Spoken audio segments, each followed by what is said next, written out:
Make sure it's live online real quick. And behold, So he was wondering.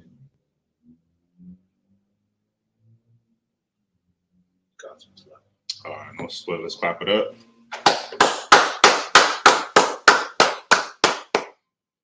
Once again, we're at the Israelite School of Universal and Practical Knowledge coming out of 1 West 125th Street under Commander General YAHANNA. This is the Thursday scripture breakdown class. I'm filling in for Captain of 13,000, Captain Gadolhor. I am Priest and Officer Regalia, Officer of 5,000. But man, we about to get it in.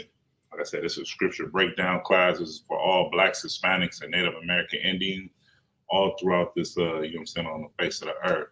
And this is for, you know what I'm saying, for Blacks, Hispanics, and Native American Indians to get edified so they can come back to these laws, statutes, and commandments and start serving the Lord, the truth, and the spirit. All right. So since it's June or whatnot, you know what I'm saying, we gonna go over how the customs of the people, the customs of this world, perhaps, or what have you, how they are banned. All right. So let me get the first precept. Let me get Jeremiah chapter 10, verse 1 to 3. Okay. The book of Jeremiah, chapter 10 and verse 1. Mm-hmm. Hear ye the word which the Lord speaketh unto you, O house of Israel. O house of who? O house of Israel. O house of who? O house of Israel. Man, you got to break it down. So, O house of Israel. The Bible is specifically speaking to Blacks, Hispanics, and Native American Indians. What we about to bring out, this is not for everybody. This is only for God's chosen people. You understand? Read it again. The book of Jeremiah, chapter 10 and verse 1. Uh-huh. Hear ye the word which the Lord speaketh unto you, O house of Israel. Go ahead. Thus saith the Lord, learn not the way of the heathen. Learn not the way of the who? Learn not the way of the heathen. Look, the Bible is specifically telling Blacks, Hispanics, and Native American Indians to not learn the ways of the heathens. That's the problem in the Blacks and Hispanic community, is that we continuously love being a second-class citizen. We don't want to hold on to our heritage anymore. Matter of fact, we were never taught about our heritage. So then what do? We start being a second-class citizen, and we start being like the oppressor. We start being a culture bandit. We start taking on these heathen customs, man. Right. You know what I'm saying? Being real flamboyant, being real sassy, you know what I'm saying? Doing exactly what the heathens do. But the Lord said what? Read it again from the top. Oh, God. Thus saith the Lord. Thus saith the Lord, God Almighty, that created the heavens and the earth. You understand? The one that spared the earth, that flooded the earth, you know what I'm saying? So that the earth can be renewed again, because there was much abomination going on upon the face of the earth at that point in time. But thus saith the Lord God Almighty. Go on. Learn not the way of the heathen. Learn not the ways of the heathens. Now, there are many ways that the heathens have. What are some of those ways? Being a gangster, being a gangbanger, being a drug dealer, being a drug addict, being a full-blown homosexual, you know what I'm saying? Things of that nature. You know what I mean? You go ahead and check that out. You know what I'm saying? The Bible says clearly, learn not the ways of the heathens, man. And since we cannot learn the ways of the heathens, we have to keep to these laws, statutes, and commandments. And how do you keep these laws, statutes, and commandments? I'm going to tell you one thing. You don't go to the Christian church to get these laws, statutes, and commandments. The Christian church is not going to teach you how to keep God's laws, statutes, and commandments to a perfect T. The Christian church is going to teach you how to cut corners, how to chuck and jive, how to just slide, you know what I'm saying, get by, how to, you know what I'm saying, move as a snake move, you know what I'm saying, being real promiscuous and things of that nature. That's what the Christian church is going to teach you. That's what the world's going to teach you. But these laws, statutes, and commandments, you have to learn them from learned men that were taught by learned men. And that comes from the Israelite School of Universal and Practical Knowledge under Commander General YAHANNA. So read it again from the top. Verse 2. Thus saith the Lord, learn not the way of the heathen. And be not dismayed at the signs of heaven. Be not dismayed at the signs of heaven. There are a lot of things that are going on upon the face of the earth. Don't be dismayed at them. Don't be confused. Don't be amazed and just like, wow, I can't believe this is going on. There's a lot of things that's going on.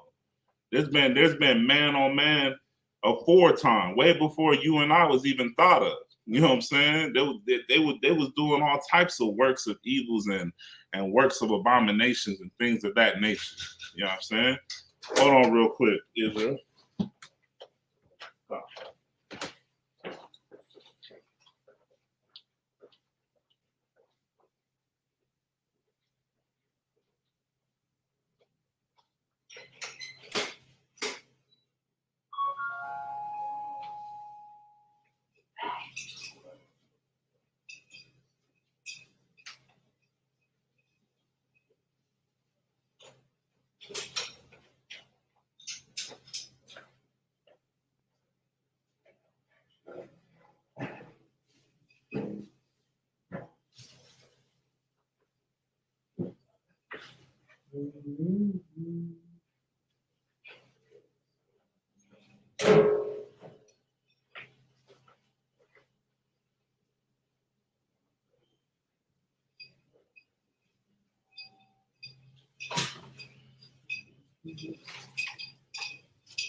Give us one moment, Israel.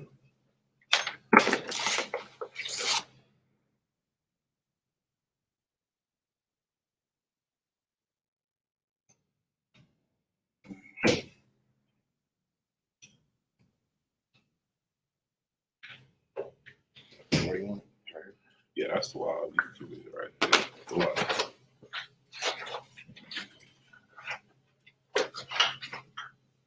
All right. So Salaki, we're gonna read it. We're gonna read it back again from verse 10. We're gonna start back from the very beginning. The water. You can start back at verse 1. Okay. We're gonna break it down and we're gonna get right into it. The book of Jeremiah, chapter 10 and verse 1. Hear ye the word which the Lord speaketh unto you, O house of Israel. So once again, hear ye the word that the Most High, the Lord, speaketh unto you, the house of Israel, Yasharala, blacks, Hispanics, and Native American Indians, those of you that are undesired in the world. This is who the Most High is talking to. This is who this holy Bible is specifically geared towards. You understand? This is our heritage. This is our history book. Good night. Go ahead. Yeah. No, it's too hard. Verse 2. Thus saith the Lord, learn not the way of the heathen. Thus saith the Lord, learn not the ways of the heathens. Now we're gonna bring it up again. We're gonna go into, you know what I'm saying, deep description of the ways of the heathen. There are many ways that the heathens, you know what I'm saying, that they present out there for us that we just love to graft to. You know what I'm saying? When brothers was young, brothers was playing cops and robbers, right?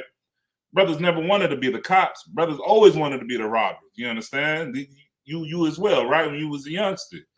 You know what I'm saying? You never wanted to be the one arresting. You wanted to be the robber. Well, we were taught these things. We were taught that, you know what I'm saying, being a thief is okay. Being a thief is acceptable. We were taught that selling drugs is, you know what I'm saying, is a way of life. We were taught that being a pimp is another way of life. We were taught that it's okay to be on drugs. We were taught that it's okay to lust after, you know what I'm saying, things of the world. We were taught these things by the oppressors, you know what I'm saying? But the Most High has specifically told blacks, Hispanics, and Native American Indians to do what? Learn not the way of the heathen. Go ahead. And be not dismayed at the signs of heaven. And be not what? Be not dismayed at the signs of heaven. So when they say be not dismayed at the signs of heaven, man, what do you think that means? What do you think that means, young man? Like, don't be shocked when the prophecies are coming true. Read it. Say that again. Like, don't be shocked when the prophecies are starting to come true. Right. Don't be shocked when these things are coming to pass. Don't be shocked when you see that there's going to be war in the Middle East, that countries are warring against one another. Don't be amazed when there's no when there's no meat in those grocery stores, or there's no fresh produce or things of that nature. Those are the signs of heaven. Don't be amazed when you see that Esau doesn't have enough soldiers to go to war because his men are full blown out of the closet homosexuals. And so, like, I don't know if we can still say homosexuals nowadays, but you get the point. Don't be dismayed at the signs of heaven. Go on. For the heathen are dismayed at them. For the heathens are what? For the heathen are dismayed at them. For the heathens are dismayed at them. The heathens are the ones that are like, wow, I can't believe this is happening. I never seen this in my lifetime. I never knew that this was going to happen in my lifetime. But us blacks, Hispanics, and Native American Indians that follow the Most High, that are, you know what I'm saying, that are in these laws, statutes, and commandments, we have read this for our, you know what I'm saying, for our knowledge. We have seen that there is nothing new under the sun. We knew that these things were going to come to pass, that there were going to be warring in other countries. We are, you know what I'm saying, it's already prophesied in the Bible that countries will go to war for nothing. But it has to come to pass. You understand? Superpowers are going to be brought down to naught. And it said that, you know what I'm saying, that it said that the great land of you know what I'm saying, America that we, you know what I'm saying, spiritually, you know what I'm saying, speaking on, they're gonna see this. They're gonna see smoke rise up from this land, and the merchants that are far off, they're gonna be the ones that's gonna be in tears. They're gonna be like, "Wow, I can't believe this is happening." That's what it's spoken about in the Bible. Right. You keep these laws, statutes, and commandments. The Most High says, "Do not be dismayed at the signs of heaven." Right. Let the heathens be the ones that's like, "Wow, I didn't know this was gonna happen," but you knew this was gonna happen. That's why you have to what? You have to take your spirit up out of America. Right. You can't be like, we going to war. No, brother, they going to war. You understand? Right. At my slavery, right? Everybody understands that, you know what I'm saying, Esau, he's a crafty beast of the field. Right under the American flag, guess what they got right up under there? They got the whole alphabet community flag right up under there. You know what I'm saying? I'm on my way to clock in. I overhear two old Edomites talking. What a disgrace. I can't believe they put that up under, you know, they you know, Esau, he's real patriotic. Right. Not in my time. He's dismayed at the signs of heaven. We already knew this was coming. This was coming about. Esau, you know what I'm saying, he tried to cover up his lust. You know what I'm saying? They was doing those type of activities back in the Greek and Roman gladiator days. Right. You know what I'm saying? Wrestling butt naked with one another. Having sex with one another. You know what I'm saying? There's a lot of things that they do that the Lord said, do not take on them customs. Everybody understand? Go ahead. Go to verse 3. Verse 3.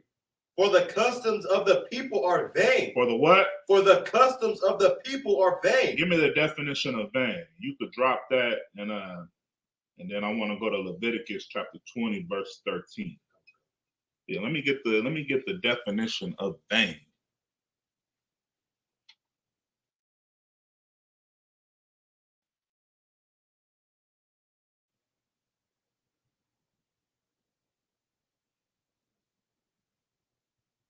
Most, you got it? All right, go ahead.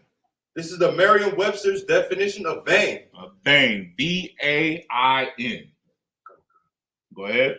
Having or showing undue or excessive pride in one's appearance or achievements, marked by futility or ineffectualness, unsuccessful or useless, having no real value, idle or worthless. Listen, you don't even gotta go on. You already hit it right on the head. You understand? Useless, having no value. For the customs of these people that rule over us, they are vain. They are useless. Their customs are vain. They have no substance. They will not get you closer to the kingdom. If anything, they're going to steer you away from serving the Most High and getting closer to the kingdom of heaven, which YAHANNA sent out his disciples. You understand? Saying to do what? To repent, for the kingdom of heaven is at hand. You going? Go ahead, Shadrach. Yeah.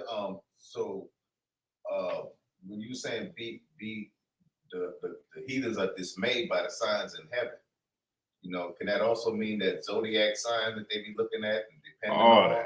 all that, yeah, con. But why did that you even brought that up? Because nowadays you can't even approach a sister without her saying, "What? What's your zodiac sign?" Sis, what does me being born in a specific month have to do with how compatible you and I are? That has nothing to do with it. If that's the case, then I might as well try to look for women that are specifically born in this month because their mother and father decided to have sex and you were born 9 months later. You see, the customs of the people are vain, but yet we hold on to it. Blacks, Hispanics, and Native American Indians, they hold on to it. Sisters and brothers believe they woke, buying expensive shiny rocks and crystals and burning sage and just doing all types of vain, useless things because they were taught by their oppressor. Right. They were taught this is how you're supposed to live life. Well, newsflash, according to the Bible, that don't mean a goddamn thing. Everybody understand? Right. All right. So since we already brought out what the definition of vain is, let me get Leviticus chapter 20, verse 13, and then you could go to Proverbs chapter 3, verse 31. The book of Leviticus, chapter 20, verse 13. Uh-huh. If a man also lie with mankind. If a what? If a man also lie with mankind. What does that sound like? What does that sound like today in 2023? Go ahead. LGBTQ. The whole alphabet community. That's exactly their whole agenda, man. Read it again, huh? The book of Leviticus, chapter 20, verse 13. Uh-huh. If a man also lie with mankind, as he lieth with a woman. As he what? As he lieth with a woman. As he what? As he lieth with a woman. Now that sounds like pure insanity. Women have something specific to their body, which is a box. Men have something specific to their body, which is a rod. Now, what in your right mind will possess you to want to lay with a man as you would lay with a woman? Somebody explain that to me. Somebody online explain that to me. What in your right mind will possess you to want to lay with a man as you would lay with a woman? There's no answer, because that is not sanity. That is insanity. You understand? Right. That's what this whole agenda is about. That's called perfect silent genocide. We teach the young boys that they can grow up and wear dresses and that they can, do things that, after women, and they can be women-like and real and feminine. And what is that? What does that really do? That causes a man, that causes that boy to grow up and not put seed into a woman for them to bring forth another baby. That's how you not procreate. That's not procreation right there. That's genocide. That's psychological warfare. Because if there's 100 men and 100 women on one island, on a deserted island, and you teach those 100 men that they can lay with each other as they would lay with women, all 200 of those people on that island will be dead. There will be no seeds, no fruit coming from that island. Because those men are laying with one another. You know what I'm saying? Where's the seed going? Come on, man. Read it again. The book of Leviticus, chapter 20, verse 13. Mm-hmm. If a man also lie with mankind, as he lieth with a woman, both of them have committed an abomination. Have committed a what? An abomination. Have committed a what? An abomination. No, they made a baby. An abomination. No, that's pure love. An abomination. That's natural. An abomination. That's an abomination. According to the Most High. Not according to how we feel, but this is how God feels. This is what the Most High says, you know what I'm saying, your vanity is. The ways of the heathen. You understand? You wouldn't even be here today if your father decided to lay down with his homeboy, his best partner, as he would have laid down with your mother. You would not be here today. You would not. That's not procreation. You understand? You cannot lay with a man as you would lay with a woman. Thus saith the Lord. In the Israelite School of Universal and Practical Knowledge, under commanding General YAHANNA, we stand behind that. Right. Everybody understand? We stand firmly behind that. Right. We are about procreation. We are about much polygamy. We are about, you know what I'm saying? I listen to General Muhammad bring it out today. You know what I'm saying? How many of your fathers have children with other women? A lot of brothers' hands went up. And he said specifically, if your father never did that, then you wouldn't even be here. That right there hit home. You understand? So there, that lets you know that this world has a secret agenda. Well, it's not secret to us in the I.S.U.P.K on the Commander General YAHANNA, but to brothers and sisters in the world, they're gonna be dismayed at it. They're gonna look at that crafty counsel and they're gonna be like, man, I never knew it. I never seen that coming. Wow, it just hit me. Go ahead, Shadrach. Yeah, they're creeping in all these shows with a lot of homosexuality undertones and blatant homosexuality. Right. And then just recently, they started this commercial about is a Catholic cult, like, and they can't stand Catholic. I mean, they're not Catholic. They're anti-Catholic. Okay. They're anti-Catholic. Right. But they do the Mother Mary and put sexual signs on her. Whoa. And they use dildos or whatever they're using to act like it's a holy instrument in the Catholicism. So now they America trying to butt up against that, saying, we're not about that. Christians shouldn't be hated and mocked. Yet they're mocking us. Right. They're mocking the I.S.U.P.K. Right. And they're with that LGBTQ thing. Right. And now these other sisters come in, they're like, I wouldn't say sisters because they're heathens, so most of them. Right. And they're coming in mocking that Catholic church. Right. And that's going against, a lot of lesbianism. Yeah. With them. Right. Right. Which is still against the Bible. Right. Against the Most High. Damn right. And you know what? I'm gonna touch some, I'm gonna touch on a point that you brought out heavy. Brothers growing up, man. I don't know about y'all brothers, but I grew up believing that at one point in time when I was in the world, that women on women was a sexy thing. I was taught that was okay. Until, you know what I'm saying, I grew up, became a priest and prophet. So I became a young man, you know what I'm saying? The Lord washed me from that way of thinking, and I had to really evaluate that. And I say, you know what? That is sickening. What kind of desire, what kind of infatuation, what kind of joy would a man get from seeing two women lay and do what they do with one another? That's the same goddamn thing as two men laying with one another. Think of it like that. You feel kind, you know what I'm saying? You feel what I'm saying? So like, this world, man, this world and its customs are vain, man. This world is designed to destroy Blacks, Hispanics, and Native American Indians. And that's who really accept this whole alphabet community's way of life. That's who's teaching. I know brothers have seen that on social media, a sister holding her baby, right? Obviously, it looks like a boy baby. Got a rainbow in coke white, little onesie. She just says, "Gay baby." Y'all seen that on social media or not? It's a sister. It's a sister on there. Might be an Israelite, but it's a baby. She's like, "Gay baby." Don't matter if it's a boy or a girl, as long as it's a gay baby. I'm like, man, that sister, you know what I'm saying? That sister, Salakia, that sister need that baby taken away from her.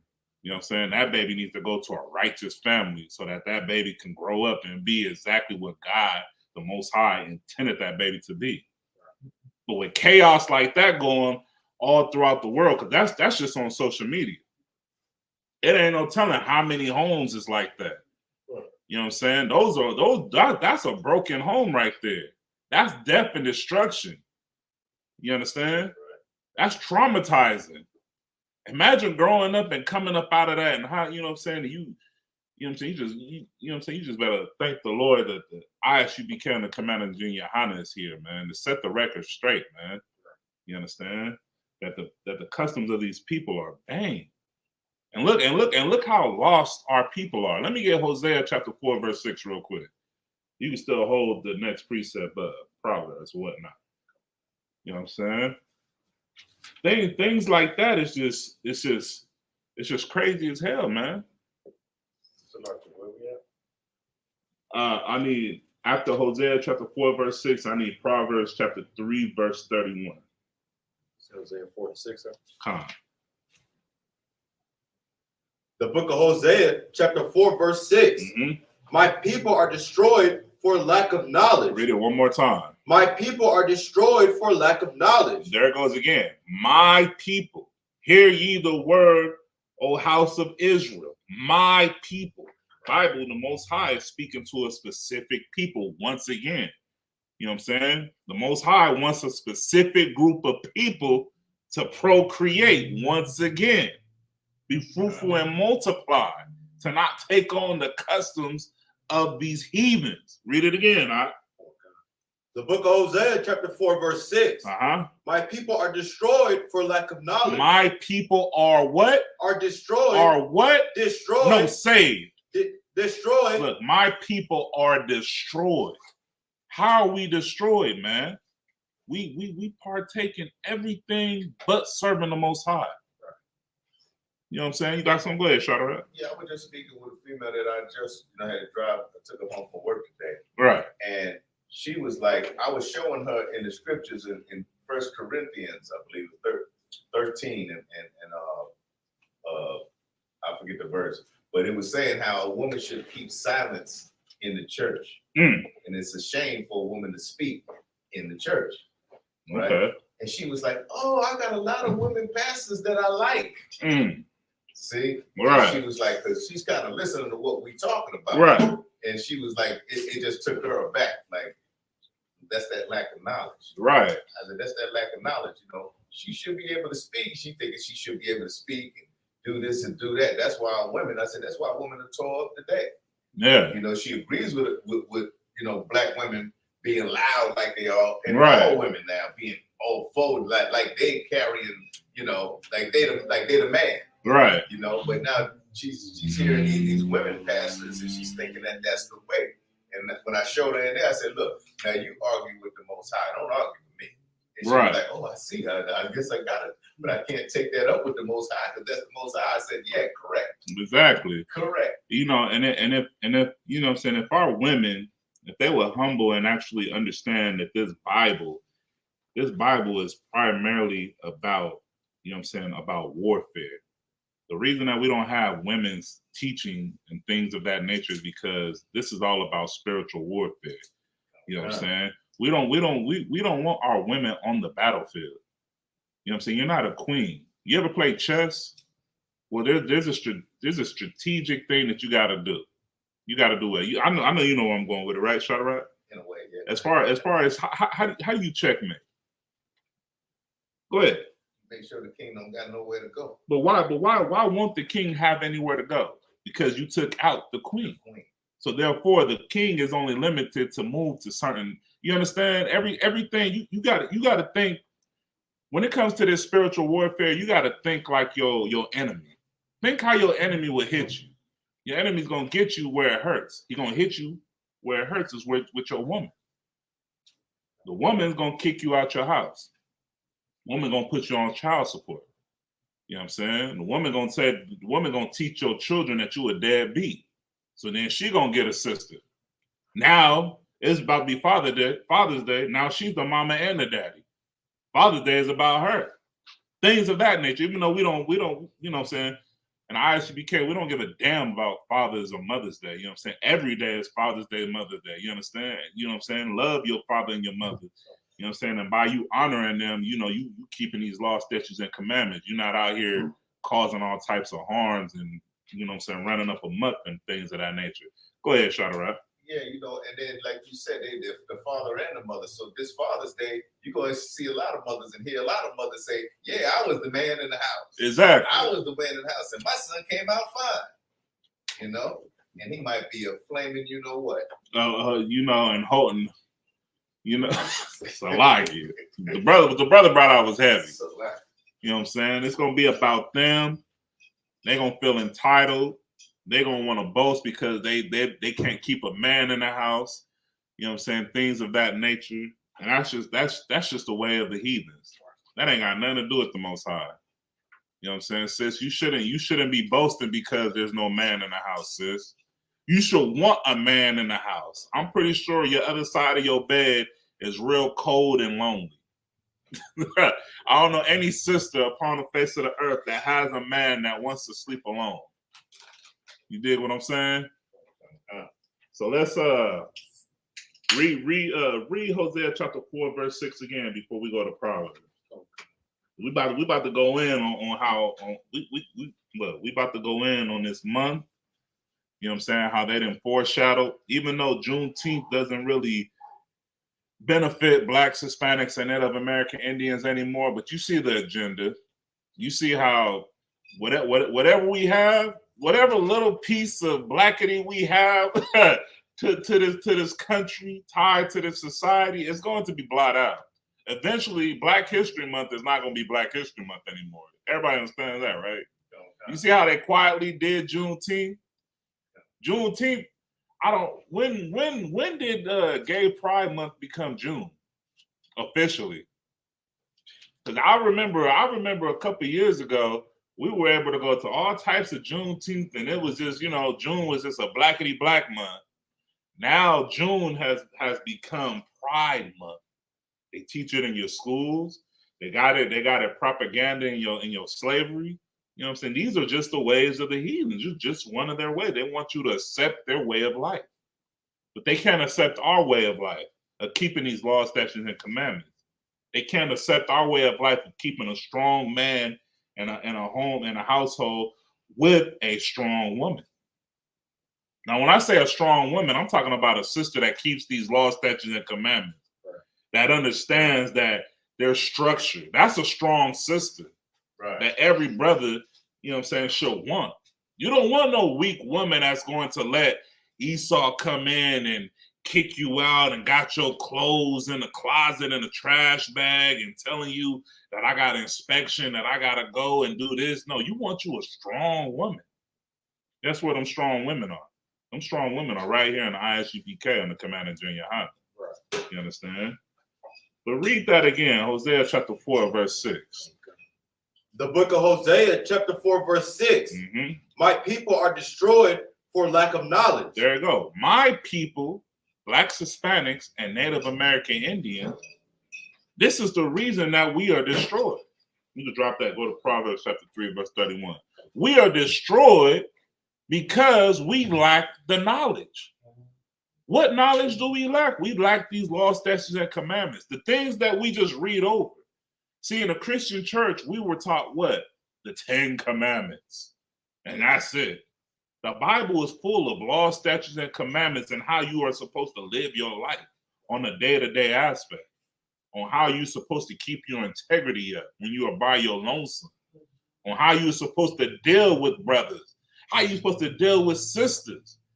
You know, there's a whole system that when you approach a sister, especially what I learned in the I.S.U.P.K, you know what I'm saying? You want to ask that sister in the spirit of brotherhood. Salaki, you got a man? That sister say she got a man, no sweat. Hey, shalom. That's showing brotherhood without even knowing a brother. I'm going to get to you right now, Shadrach. But in the world, what do? You got a man? That don't mean nothing to me. Where he at? Where your man at? Why you here by yourself? That's what the world done taught us. That's all on BET, VH1, things of that nature. We grew up on that type of culture. I'm gonna take your girl. Why would I want to take what's already belonging to another man? Why would I want to take what already belongs to my brother? Does that not seem effeminate? Hey, young man, I need that headband. I want that headband. I'm gonna take that headband. Brother, I got a demon on me. You dig what I'm saying? You have a demon on you, all right? Self-check. But go ahead, Shadrach, slide. Yeah, and just like what you're saying, I don't want with that's heavy, because it's like brothers be thinking that they got one up on you when they get your woman. Like they got a stripe, a badge, right? You know, a brownie point, or whatever it is. I got his girl, so I'm better than him. Right. You know, that's what we were taught. That was in our culture. Right. It's dead wrong. Dead wrong. What the brother brought out is heavy. It's heavy. Let me put this. How can I show this? And Salaki, just one more thing. Go ahead. When I was showing the sister that a woman shouldn't speak in the church, it did say, and this is the law. Right. And I said, this is the law. Right. That's what we do. We follow the law. You know, and you also let her know, like, this is really dangerous. You know what I'm saying? This spiritual warfare, this is not to be taken something lightly. You know what I'm saying? This can destroy generations. You understand? If you a sister and you out of control, sis, ain't no child gonna come from you. You just killed the whole generation of what could have been great warriors and princesses that come up out of you. But since you want to behave as the world has taught you to behave, you know what I'm saying? You want to be like little Kims and you know, these sisters out here that just be making horrible music, Salakia, making hoeing music or whatnot. You know what I'm saying? And you be treated as such. You know what I'm saying? You just destroyed a whole generation now that could have came from you and your man. Go ahead, Shadrach. And just like what you were saying, women can't be warriors. And that was a conversation I had with her. I was saying, you know, we're in this, like what you were saying about the spiritual warfare. Right. That's exactly what came out my mouth that I told her. I said, men guard the nations. Exactly. You can't guard no nation. No, not at all. You know, during the LA riots, I was at the VA at in the gym working out. You know, that was my thing. Right. There was a sister I didn't know from a can of paint, a nice, attractive looking, older sister. And she came and started talking with me when the riots really kicked off. When it started seeming like it's dangerous. Right. Who did she come to? A man. Exactly. She came to me because she figured I could protect her. Exactly. The elements. And I said, that's what we do. That's what our nation is supposed to be doing. And that's what we do in I.S.U.P.K. We the ones on the front line. Give that brother a round of applause. You damn right. You know what I'm saying? You damn right. That's exactly what we supposed to do. Ain't no. I never forget, man. Joe Muhammad said, man, he don't want no jailhouse nigga. As far as when he's talking about a woman, you know what I'm saying? You don't want no jailhouse type of woman, strong and just rough and just manly. You want you a spiritually strong sister with a sound mind. You know what I'm saying? Someone that has some type of common sense, someone that's teachable. Things of that nature. You don't want no sister out here trying to be a man. I hate when I run into couples at the Slave or wherever I'm at, and they're like, "Oh, she wears the pants." I'm like, brother, you should have never told me no garbage like that, man. You know what I'm saying? I'm not even concerned about the dynamics of your relationship. Matter of fact, since she wears the pants, I don't even want to talk to her. And I'm not, and it's not in a term of disrespect. It's it's just me being, it's just the priest in me. Right. If I could be a brother and not, what I'm saying, if a man and a woman comes up to me and they're in a relationship and she wears the pants and it's a joke and things I'm gonna talk directly to that brother. I'm going to masculate. I don't know if that's a word, Salakia. But I'm going to make that man seem masculine in our conversation. You go ahead, Shadrach. Like empower him. And there, throw out a priest. Empower that man. You know what I'm saying? And in a sense, that's brotherhood. You know what I'm saying? Because however she treat that brother, When they buy their lonesome, she not finna do that right here in my face. You're not finna belittle him and, I'm asking him questions and you just, you know what I'm saying? Regardless what y'all got going on, guess what? I'm gonna keep it one west. I'm gonna talk to your husband. Or that's your boyfriend. I'm still gonna call that your husband. You know what I'm saying? Regardless what you got going on. You gotta watch the, you know what I'm saying? You gotta watch our people in the world. You gotta watch our people in the world, man. Our people in the world think they spiritually woke, man. They're sleeper than we have ever been. They in a deep sleep. They in a coma. They don't know what the hell's going on. They living day to day. Just like brothers be talking about, I'm just trying to make it through the shift. You know what I'm saying? At the slave, I'm just trying to get to clocking out. Right. Guess what? That's how our brothers and sisters are in the world. They living on a day-to-day aspect, man. But us in I.S.U.P.K, man, we living for longevity. That's right. You know what I'm saying? That's what these laws, statutes, and commandments gonna do. Now let me get Proverbs chapter 3, verse 31. The book of Proverbs, chapter 3, verse 31. Right. Envy thou not the oppressor. Envy not who? Envy thou not the oppressor. Envy not your oppressor. Shadara, break that down. It's like you look at your oppressor and you wishing that you could be like him. And you want that house with the white picket fence. The white picket fence. You want those stocks and bonds on Wall Street. Securities for your kids, right? That we don't have as a nation that we should have, right? But you envying him, and then now you want to be him. You know what? You know what? What the brother brought out was real heavy. You know what I'm saying? The white picket fence, the stock and bonds, and the security that we should have, right?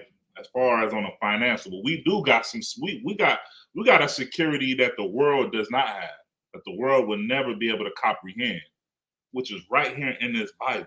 There's these laws, statutes, and commandments. You understand?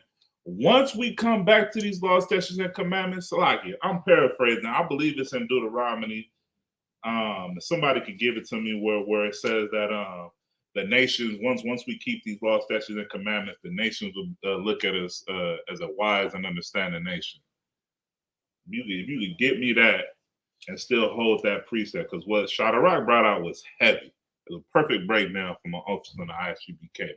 You know what I'm saying? We envy our oppressors. We want their way of life, and we try to mimic them to the best of our abilities. We will mimic them to a perfect T, to where we will destroy ourselves just to be accepted by this world. Just to you know what I'm saying, to have a seat. Not even at their table, at the kids' table. I know y'all done been to plenty of family events when y'all was young, you know what I'm saying? Young and in the world, and you know what I'm saying, you couldn't sit with the adults, so you had to sit at the kids' table, right? But you knew that you was able to have adult conversations, but you still had to sit at the kids' table. You understand? That's how our oppressors do it. You got that? Go ahead. Deuteronomy chapter 4, verse 6. Keep therefore and do them. For this is your wisdom. For this is your what? Your wisdom. For this is your what? Your wisdom. That's what these laws, statutes, and commandments are. You understand? Keep therefore and do them, because this is our wisdom.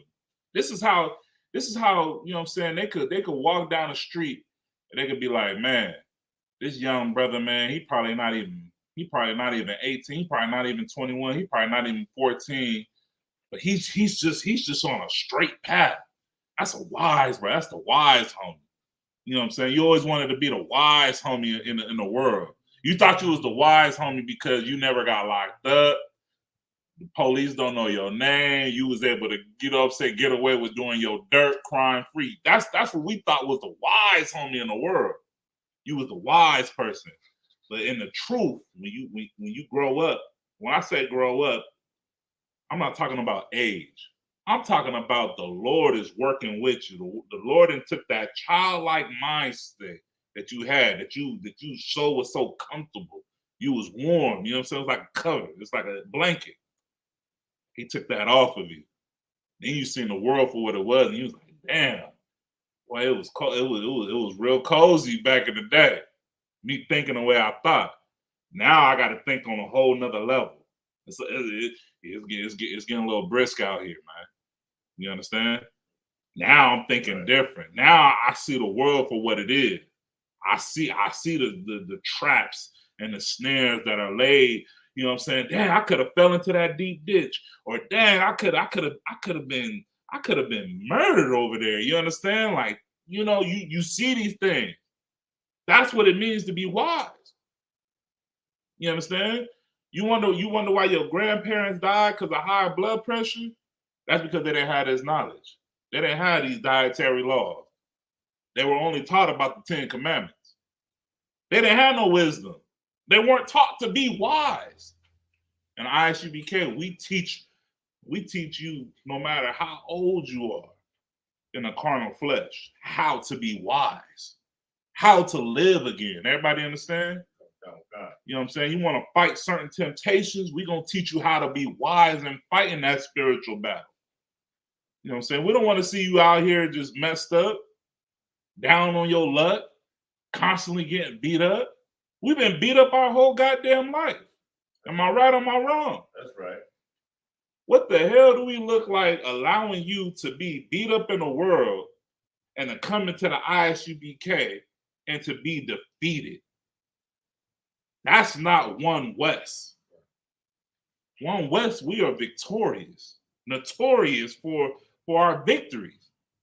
Personal victories versus, you know what I'm saying? When I say personal victories, I'm talking about you battling yourself every day. You're battling your demons. You're becoming stronger and stronger.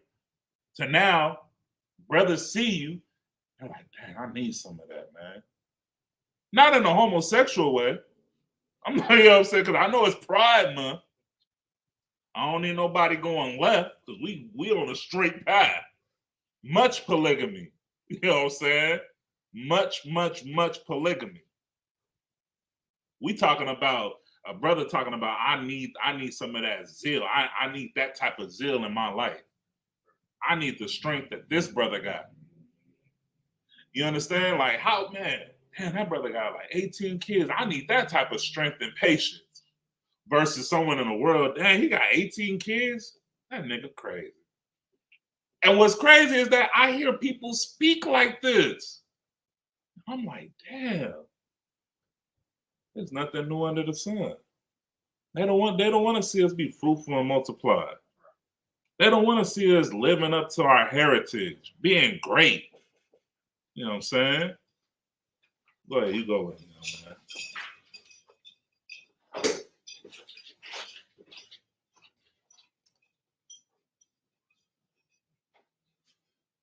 So yeah, like we were saying, the Lord wants us to be great in our heritage, but the world wants us to be destroyed. How do we combat that? We combat that by keeping these laws, statutes, and commandments. We combat that by doing what's natural, by not following after the world. By us not following after the world and us keeping these laws, statutes, and commandments, we're doing the Lord's justice. We're doing what the Lord called us to do. You understand? Give us one moment, Israel. Yeah, come. Burn that frankincense and myrrh, man.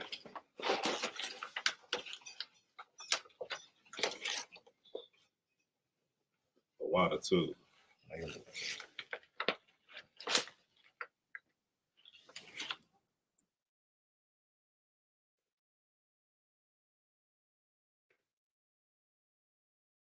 The brother said, Slay, a person said, on that note, One West polygamy. You damn right.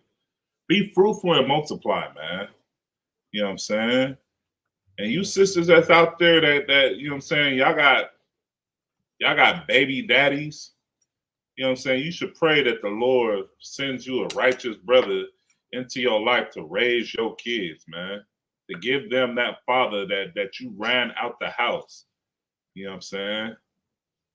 That's exactly what the hell's going on, man. The I.S.U.P.K and the Commander Junior YAHANNA, man, we are about building strong and righteous and beautiful households, man.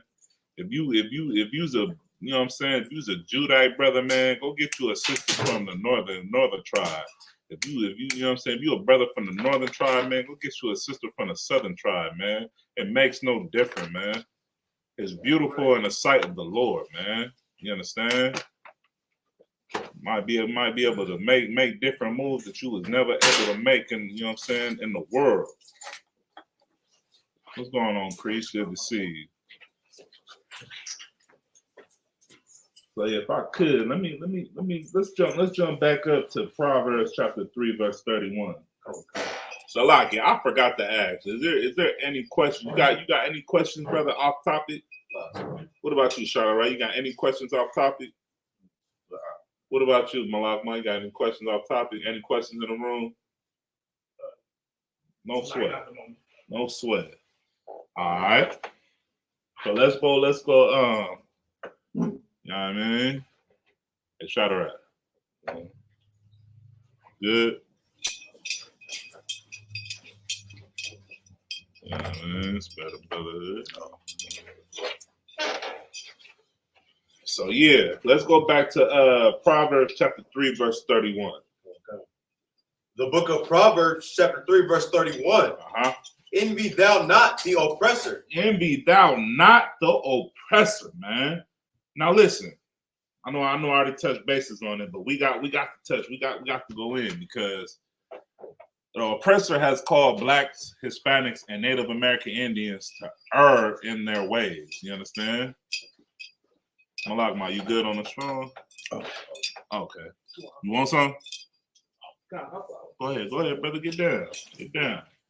Read it again, not Salaki. Envy thou not the oppressor, and choose none of his ways. Ooh, say that last part again. And choose none of his ways. Choose none of his ways. Envy not your oppressor, and choose none of his ways, man. What are the ways that we choose? We choose to lay with man as we would lay with woman. Why would you choose that? For brothers that ain't never had no box, I still don't understand why you would choose that. You dig what I'm saying?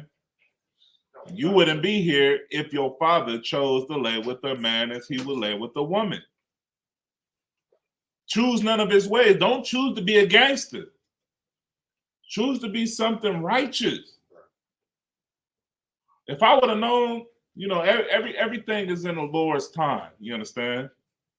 But for brothers that are born in the truth, Most High in Christ, that's a miracle. Right. I might not have been born in the truth as in the world, but I was born again. Whoever I was before I became Regalia, I'm born again.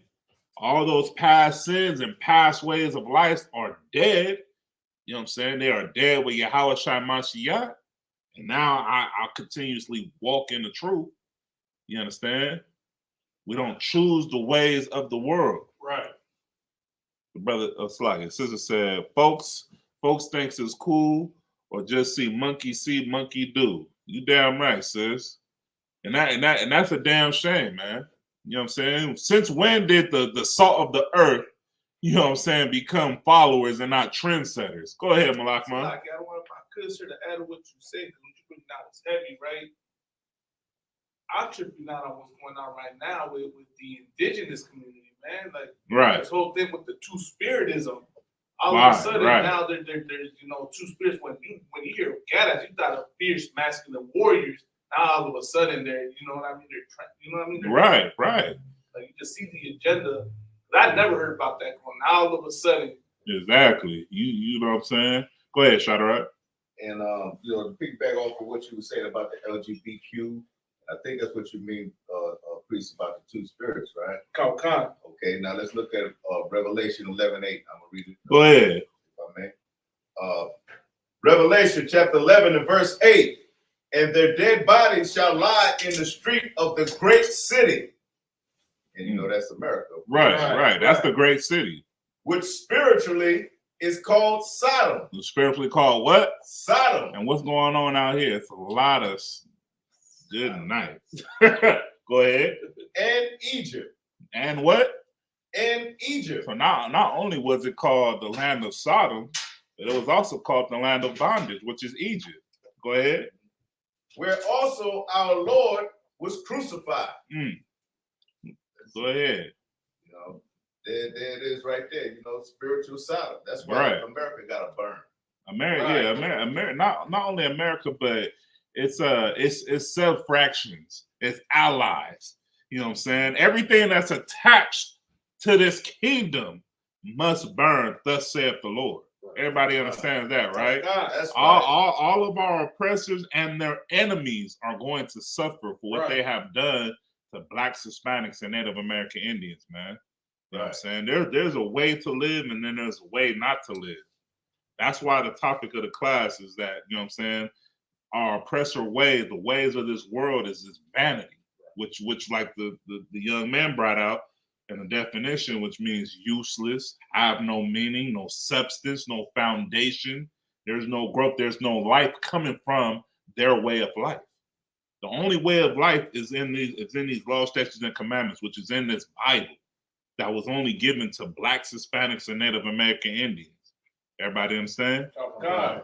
All right, so let's Salakia once again, Israel. We're gonna start back from Proverbs chapter 3, verse 31. The precept, Shadrach. Go ahead. The book of Proverbs, chapter 3, verse 31. Envy thou not the oppressor, and choose none of his ways. Choose none of his ways. Go on. Oh, God. For the forward is abomination to the Lord. For the what? For the froward is abomination to the Lord. Somebody look up the word forward. Froward. This is something that I seen earlier. Let me know when you got it. You know what I'm saying? You can't choose none of your oppressor's ways. Don't like the sister commented earlier. Don't do monkey see, monkey do. You know what I'm saying? Stay true to your heritage, especially if it feels unnatural. Why would you do something that feels unnatural? Go ahead, young man. He got it. Yeah, come on. Go ahead. This is the Merriam-Webster definition of froward. Habitually disposed to disobedience and opposition. Listen, read it one more time. Habitually disposed to disobedience and opposition. So now let's read the precept again. Now that we know what the word froward means, let's read it. Obviously, it means being disobedient. It means just blatantly just not giving a F. You just don't give a damn. You're gonna, I hate those people that be like, it's my life and I'm going to live it the way I want to live it. Right. But the Lord bless you with this life. Imagine you talking to someone in the LG, the alphabet community, and they telling you this. It's my life. I'm going to live it how I want to live it. You think your mother, you think when your father put seed into your mother, they was hoping that you would come out and not procreate? Your father had sex with your mother so that he could bring forth another seed. Right. Because he understood that this is how I'm going to continue my father's father's father's father. You understand? Right. The lineage. And that woman, which was your mother, understood that hey, the Lord put me on this face of this earth. The only way that I'm going to continue living as well is if I procreate with this man. Because, we both got the same intentions of bringing forth a baby. Not bringing forth a baby that won't bring forth another fruit. That's a damn shame. Right. That's like, how can I put this? Because my mind, how can I put this in bluntest terms? If me and my rib decide, we had another baby or whatnot, and I was just like, man, I hope my son or my daughter brings forth another seed, and my woman be like, well, I don't want them to bring forth another seed. I don't want to have sex with that woman. I don't want to have a baby with that woman at all. That's not the agenda. That's not longevity. You and me, we not on the same wavelength. You don't get what I get. Everybody understand? Go ahead, Shadrach. know, my father, when I was younger, my father even said, he said, when you gonna bring me some grandkids? You understand? When you gonna bring me some? I'm looking at my sons now the same way. When you gonna bring me some grandkids? Right. You dig what I'm saying? And that's natural. That's in the Bible. That's in the Bible, man. You understand? Like, you think when Jacob, you know what I'm saying, Jacob had his wives, you think Jacob, you know what I'm saying, looked at his sons and was like, this is it. I done my job. You know what I'm saying? This is it. No. You think Abraham, you gotta read the Bible. It's just common sense. If Abraham would have laid down with Steve, you know what I'm saying? It's common sense. Salaki. Read it again, huh? The book of Proverbs, chapter 3, verse 32. Uh-huh. For the froward is abomination to the Lord. Go ahead. But his secret is with righteous. But his secret is what? Is with the righteous. Go ahead. Verse 33. The curse of the Lord is in the house of the wicked. What is the house of the wicked? That house is the LGBTQ, the alphabet community, man. That house is the house that's designed to keep Blacks and Hispanics and Native American Indians from procreating. That house is what's been teaching us on public TV and in social media and propaganda and our school systems and things of that nature, and just, learning the ways of the heathen. That's that house. That's that house that sits on a hill that, for some reason, Blacks, Hispanics, and Native American Indians, we desire to enter. But we don't desire to enter into the house of the Most High. Go ahead, Malakma. A lot of series want to add was heavy. It was crazy, right? It's the fact that the biggest supporters, the people defending it most right out of Israel is our women. Is our women. You know what I'm saying? What the brother's saying is heavy. You know what I'm saying? The brother's saying is heavy, man. You know what they did out there. What I've been seeing also on social media, man, which is blatantly just disgusting. Transgender out there showing they artificial breasts right at the White House. Right. This is the news. You know what I'm saying? This is all on social media. This is on Google. You could Google it right now. But yet, you know what I'm saying, Blacks, Hispanics, and Native American Indians, we've been fighting for civil rights for I don't know how goddamn long. My whole life, past my whole life. Before I was even thought of, before I was even conceived. You understand? When Shadrach was a very young man, before Shadrach was even on this face of the earth.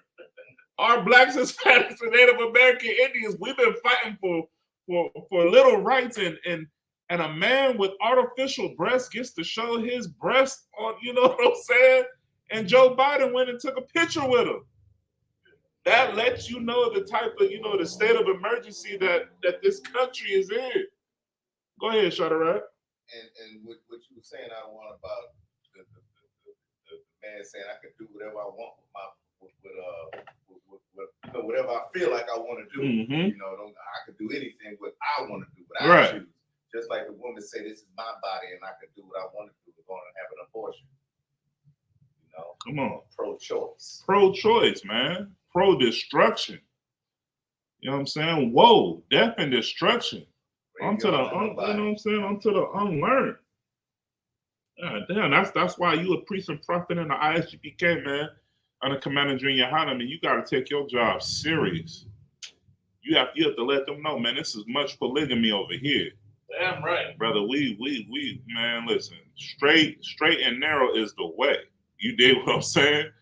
Wide and broad will lead you to destruction, death and destruction at that. You might not get the death, but you will be destroyed, man.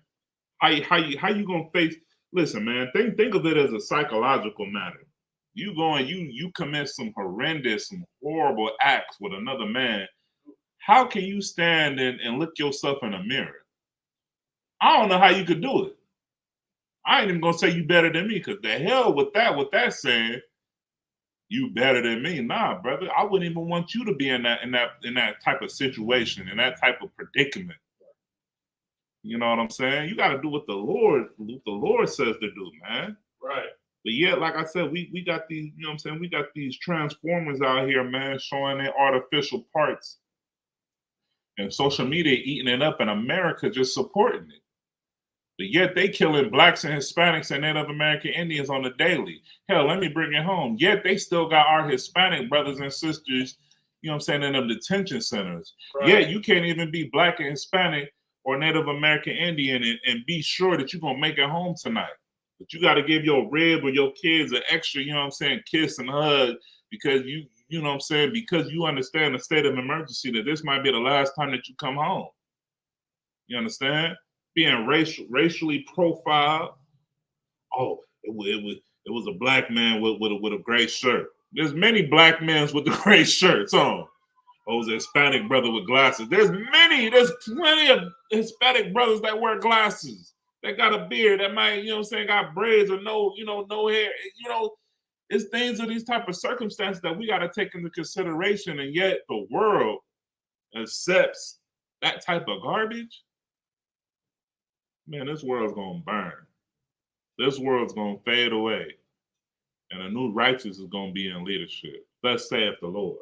Carry on. I'll let them know where you at. Okay. The book of Proverbs, chapter 3, verse 33.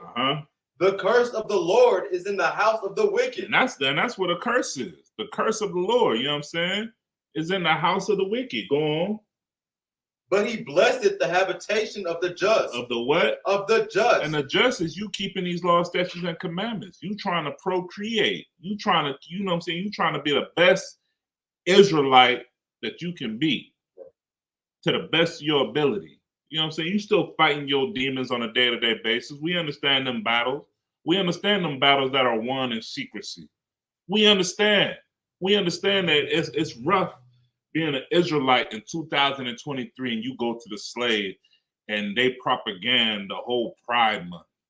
But yeah, you a black, Hispanic, or Native American Indian, you got to clock in and you got to provide for your family. We understand those things. Matter of fact, you know what I'm saying? The Most High and the angels, they rejoice because you have not conformed to the world. You understand? They understand that you keep it one West, that you keep it strong. It takes a peculiar type of person to battle these type of demons. It's hard. I understand. You want to go to strip clubs. You want to get high. You want to be a drunk. I understand. You have, poverty. Make it you know what I'm saying? Make it a wise man mad. I understand. I understand all these things. But you battle day in and day out. And the Lord is pleased with that. Because you understand these laws, statutes, and commandments. You understand that your forefathers have went through various different types of warfare. Because what we are battling in today's age, this is just another type of warfare. Everybody understand? Right. You being in the truth, you being an Israelite, you're going to fight. Whether it's physical, whether it's mentally, whether it's psychologically. You understand? You're going to fight, whether you want to or not. You will not be on the defensive end. You will be on the offensive end because you will be fighting various different types of demons. Everybody understands, right? Right. Go on, man. The curse of the Lord is in the house of the wicked. But he blesseth the habitation of the just. So he blesseth your habitation because you were trying to live as a just Israelite. You know what I'm saying? You were trying to be just in all your ways. You see drug dealers in your neighborhood. You telling them what y'all doing is wrong. They telling you, man, get up off my block. You're like, hey, you own the government block? Okay, I understand. You big and bad. You big and bad until the boys in blue, until one time comes. You can cuss me out all you want. No sweat, all right? Hey, Lord be with you. Yeah, that's all you can say, right? That's all you can say. They know when they listen. The world knows when it's time to tuck the tail. They know who to talk all that smack to. You just do your job so the blood won't be on your hands, man. You know someone that's dear to you that's steering off into the wrong ways of life, you let them know, man, hey, man, you know what I'm saying? The Lord's not pleased with what you're doing. You know what I mean? The Lord's not pleased with what you're doing. Blood not on your hands. They're going to talk crazy to you. But what you do as an Israelite, what you do as a brother, you don't hate thy brother. You pray for your brother. You pray for your sister. Hey, sis, man, you know what I'm saying? You don't need to really be out here selling your behind like that. You know what I'm saying? You don't need to be out here living your life as such. So therefore, the blood's not on your hands. Read it again one more time, man. Okay. Verse 33. The curse of the Lord is in the house of the wicked, but he blesseth the habitation of the just. Verse 34. Surely he scorneth the scorners, but he giveth grace unto the lowly. He giveth what? He giveth grace unto the lowly. Who are the lowly? Go ahead. Israel. Bring me more home though. Not just Israel. Good to see you. Who is the lowly? Bring me home. Just the Israelite brothers and sisters that are striving to keep these laws, statutes, and commandments. You understand? That's who you gotta understand. The lowly is those that are not looked upon. Those that are like, oh, I see you going through what you're going through. You going through what you're going through for a reason. You know what you're going through for what you're going through, right? You know that you gotta overcome these trials and tribulations. But you're not going through what you go through so someone could be like, pity me. You going through what you go through because the Lord has put you through that to bring you out. You know, it's just like fine gold. You ever seen how fine gold is made? It's put into what? It's put into a furnace. It's put into the fire. Right. And they take it out. They look. They don't see their reflection. But it's gold. But they don't see their reflection. So what they do? They do what? Say it loud, huh? They put it back. They throw it right back into that fire. So what that means? You go right back through all the hell you've been going through. Now it's 10 times more. Then they pull it out again. They might see a little reflection. They don't see their face clear. They're like, nah, it ain't pure enough. Let me throw it right back in. You continue to endure. That's what these precepts tell you. They say what? Endure to what? To what? Yeah. To the end. Who knows when the end is? I don't know when the end is. Shadrach, you know when the end is? No. Ramak, you know what the end is? Malakma, you know what the end is? Nah. Exactly. We don't know what the end is. But we continue to endure. We endure all the world's garbage that it has to offer. Everybody understand? Read it again from the top. Verse 34. Surely he scorneth the scorners, but he giveth grace unto the lowly. But he giveth what? Grace unto the lowly. And what is that grace? Go ahead, young man. Opportunity to change. Damn right. That's a time frame. Right. You know what I'm saying? You got a credit card, you make a purchase, you got a grace period to pay that bread back, right? Because it's credit. That's exactly, they stole that from the Most High. They stole that. Listen, Esau stole that directly from the Bible. A grace period. You got a grace period to pay something back. The Lord then gave you a grace period to pay, you know what I'm saying, to pay for your sin. You listen. The only way that your sins can be blotted out is you keeping these laws, statutes, and commandments, and you give your life over to the Most High. 100%. Ain't no going back. Whoever you used to be, that's dead and gone. That's out. That ain't here or there no more. Who you are now, that's how you pay the Lord back. Everybody understand? Right. That's that grace period. But it's not gonna be easy. You're gonna have homosexuals coming after you. You're gonna have full-blown gay men plotting to take your manhood. Everybody understand? That one thing that I learned just growing up in life and then coming into the truth, and it correlates and it matches up to a perfect T. That demon, that demonic spirit doesn't look for other demonic spirits. Y'all understand? That demonic spirit looks for other spirits that they can to convert over to the dark side. It's a lot here. Go ahead, Shadrach. That's why them LGBTQs and whatever, they always be looking for the straight man. There you go. Say it again. Right. That's why the LGBTQ, the males in the LGBTQ be looking for a straight man. Right. They more attracted to a straight man. They want him. Exactly. They don't want someone that's sassy and flamboyant. They look for something that's masculine, that's standing on solid foundation, firm ground, right. Someone that loves plenty of women, someone that probably has I'm gonna speak as if I'm in the world. Someone that has multiple women, you know what I'm saying? Multiple, much polygamy, as we should say, but someone that's not weak. You understand? They look for the strongest man, and they're like, I'm gonna break that buck. Now, where does that come from? Where does that spirit come from? Breaking the buck. Go ahead, shut her up. Our oppressor is slavery. Yeah, that brother Hannah, you know what I'm saying? You understand how the ways of our heathen, you know what I'm saying? The ways of the heathens can corrupt Blacks, Hispanics, and Native American Indians, causes us to go astray. Now, what the hell does a full-blown homosexual look like trying to holler at a straight man?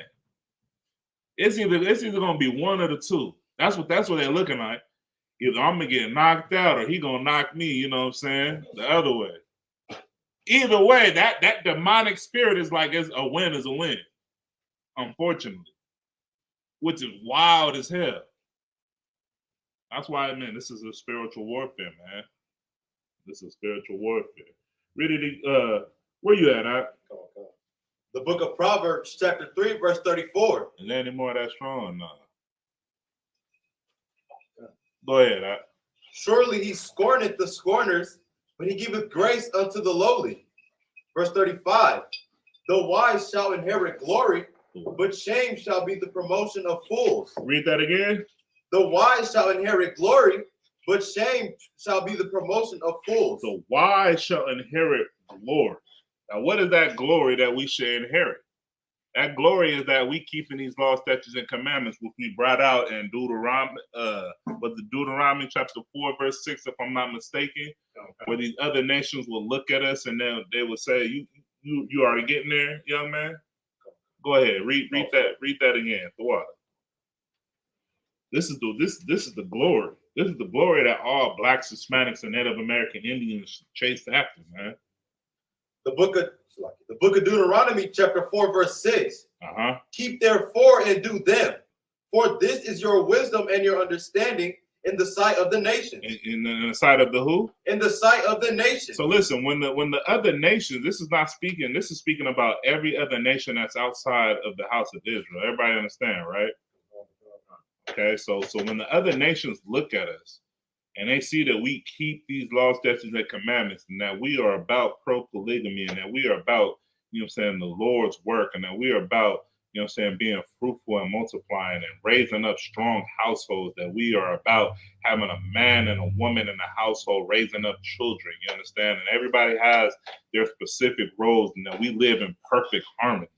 You know what I'm saying? When I say we live in perfect harmony, I'm not talking about the normal things that come with being with the woman. Everybody understands that living with the women, you're going to argue. Those things are natural. That's natural. What's not natural is me arguing with another man, and that man's wearing an apron and he's walking around with a wig and a skirt, and you understand, and I'm fist fighting with him, and then he's crying, and then I'm like, I'm not even gonna go there, but everybody understands, right? That's not natural. But what's natural is having a solid household. What's natural is that a man can have multiple ribs if he chooses. If the brother doesn't want multiple ribs, that doesn't make him less of a man. Everybody understands that? Right. You understand? Whatever that man decides to do, if that man, as long as he's not causing that sister to become a whore and he's throwing her away, guess what? The Lord is pleased with him. Everybody understands, right? So if you take on a rib, you take on a responsibility. Right. You dig? You take on a goddamn responsibility. You better, you know what I'm saying? You being a priest and prophet or a future priest and prophet, you just being an Israelite brother. It's your duty. It's your opposition. It's your prerogative, Salagi, to do your job, to raise up that household. Even if them kids, you know what I'm saying, if you get a woman with say if you get a woman with kids, right? Them kids ain't your kids. But them kids ain't seen their father in 10 plus years, 5 years, a year, 6 months. You know what I'm saying? The father is absent, completely absent. They never met their father. What's your job to do? Your job is to step up. That's the whole thing of being a stepfather. You're going to go in and you're going to teach them kids, you know what I'm saying, the law, statutes, and commandments to the best of your ability. You know what I'm saying? And you going to be that male figure. At least them kids can say, my mother wasn't a whore. My mother stayed with one man. And the man that my mother chose, that the Lord chose my mother to be with, that man wasn't a molester. That man wasn't a drug addict. That man stood on solid ground, and that man feared the Lord. When they say that man feared the Lord, guess what? They gonna fear the Lord. Lord allow. You understand? You raise them children up. You do your duty. Who's pleased with you? The Most High. The Most High is gonna look at you. He gonna look at your. You know what I'm saying? At your paperwork. So I know I'm getting real worldly, but y'all understand what I'm saying, right? Right. He gonna look at your paperwork and be like, hey, this brother did his thing. His brother did exactly what he was supposed to do.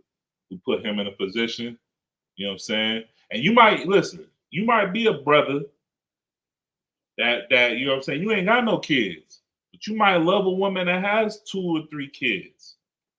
Might not been the best decision, but you stepped in. Them kids got, you know what I'm saying, to a certain age to where they, you know what I'm saying, they thankful. The Lord might bless you. The Lord might bless you to have 6 kids with that sister. You can't say, go ahead. You can't say it's not a miracle, because there are many miracles that are, you know what I'm saying, brought about in this world from the Most High. I'm gonna tell you one miracle. You right up in here. The Lord saved you from who you was in the world. Right. The Lord saved your goddamn life. And the Lord is continuously working with you. So that's a goddamn miracle. You understand? Right. And we give a round of applause to the Most High for that. That's right. You dig what I'm saying? That's a miracle. You know what I mean? So since the young man stepped out, let me get Proverbs chapter 3, verse 35. You good? Oh, don't sweat. Proverbs chapter 3 and verse 35. So like it real quick. Any questions in the room? Any questions off topic? All right, go ahead. The wise shall inherit glory, but shame shall be the promotion of fools. The shame shall be the what? Promotion of fools. Now, I really wanted to touch on this, man. Y'all, brothers that be on social media, y'all seen what that one light-skinned brother, what's his name? I don't even know if he's a music. I don't even know who the nigga is. So like who the brother is. But he kissed that sister on Osiris. Y'all seen that? He kissed that sister. You know, to be honest, I'm not musically in tune. I don't listen to a lot of that garbage, man. It's really just propaganda. I guess the sister put out some real hoish music. So the brother went and the brother kissed, you know, or he tried to tongue her down on live TV. He made a fool of himself and her. He made a fool of the nation and the world. Y'all understand? That was some foolish. That was shameful. But what can we expect from brothers and sisters in the world with money? What can you expect from them? These are who are teaching our young, because I know for damn sure they younger than a lot of brothers and sisters spiritually and mentally up in here. I know they're not there. I know that they have a following. I'm down for sure. I asked somebody at the Slave about it. They're like, yeah, that's crazy, man. He always doing something wild. I'm like, dang, this is the first time I'm even seeing this brother on my social media. This is the first time I ever seen the brother, and the first time I ever seen a sister. You understand? So that lets you know how not in tuned into the garbageness, because everything after a certain, you know, to a certain extent, to me, it's all a secret agenda. It's either homosexuality, lesbianism, whatever you want to call it. I know it's to destroy blacks, Hispanics, and Native American Indians. You understand? So with that, I seen that. I'm like, dang, that brother looking real crazy as hell. Go ahead, Malakma. That's what I'm saying. Okay, so any of you brothers familiar with what I'm talking about? Go ahead, break it down a little bit, young man. So basically, the sister had put on a song, and the brother was like, they was doing some kind of interview or something. The brother just trying to grab her and kiss her. She like screaming, and all the brothers next to her is like telling them, like promoting them to like kiss her. Like that's what another artist was right. He was saying tongue kiss her when she like running away from him, saying she's not trying to. But he's still grabbing her and still trying to. Yeah, you know. Himself onto her. You know, and this is who's leading our sisters, who's leading our brothers. You know, it's a secret. That's that crafty counsel. Somebody pull that for me. Pull that Psalms. Pull that one in Psalms. Go ahead, Malakman. Right, sir. I wouldn't be surprised to find out he's learning from the purple. There you go. You never know. See, you know what I'm saying? They, you know what I'm saying, wicked in high places, man. We battle, you know what I'm saying, dark spirits in high places, man. You know what I'm saying? You seen how them purple groups went, them purple cats went out there and marched for Kyrie Irving. I don't know what good it did. Right. He ain't in New York no more. he got straight traded to the Mavericks, man. He out there in Texas. What they gonna do? March in Texas now? You know what I'm saying? What's going on? Go ahead, Ramon. Yeah, Khan, Bubba, shut up. Khan, the book of Psalms, chapter 83 and verse 1. Uh-huh. My son, forget not my law, Uh-huh. but let thy heart keep my commandments. Let thy heart do what? Keep my commandments. Listen, there's a misconception that we were all taught in a Christian church that there's only 10 commandments, that these 10 commandments only matter. Newsflash, Israel, Yasharala, blacks, Hispanics, and Native American Indians, all through this glorious historical document that we call the Bible, that was left for our understandings and our edification, are laws, statutes, and commandments, and how you are supposed to live as an Israelite, as serving the Most High. That's right. Understanding that the Most High hid his face from us because we were disobedient, and how he resubmerged himself to us once we started following these law, statutes, and commandments. It's in the Bible. It shows how the Lord was with us and what happened when the Lord wasn't with us and how to get the Lord with us once again. But yet there seems to be a missing link because there's this crafty counsel. Go ahead. Khan, verse 2. For lo, thy enemies make a tumult, and they that hate thee. And they that what? And they that hate thee. No, they that love thee. They that hate thee. No, those that adore thee. They that hate thee. They that hate thee. You got to understand them. They hate you just as they have hated Christ. Right.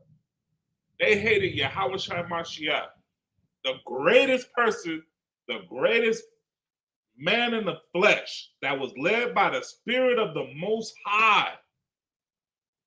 Think about that, man. Someone that performed miracles.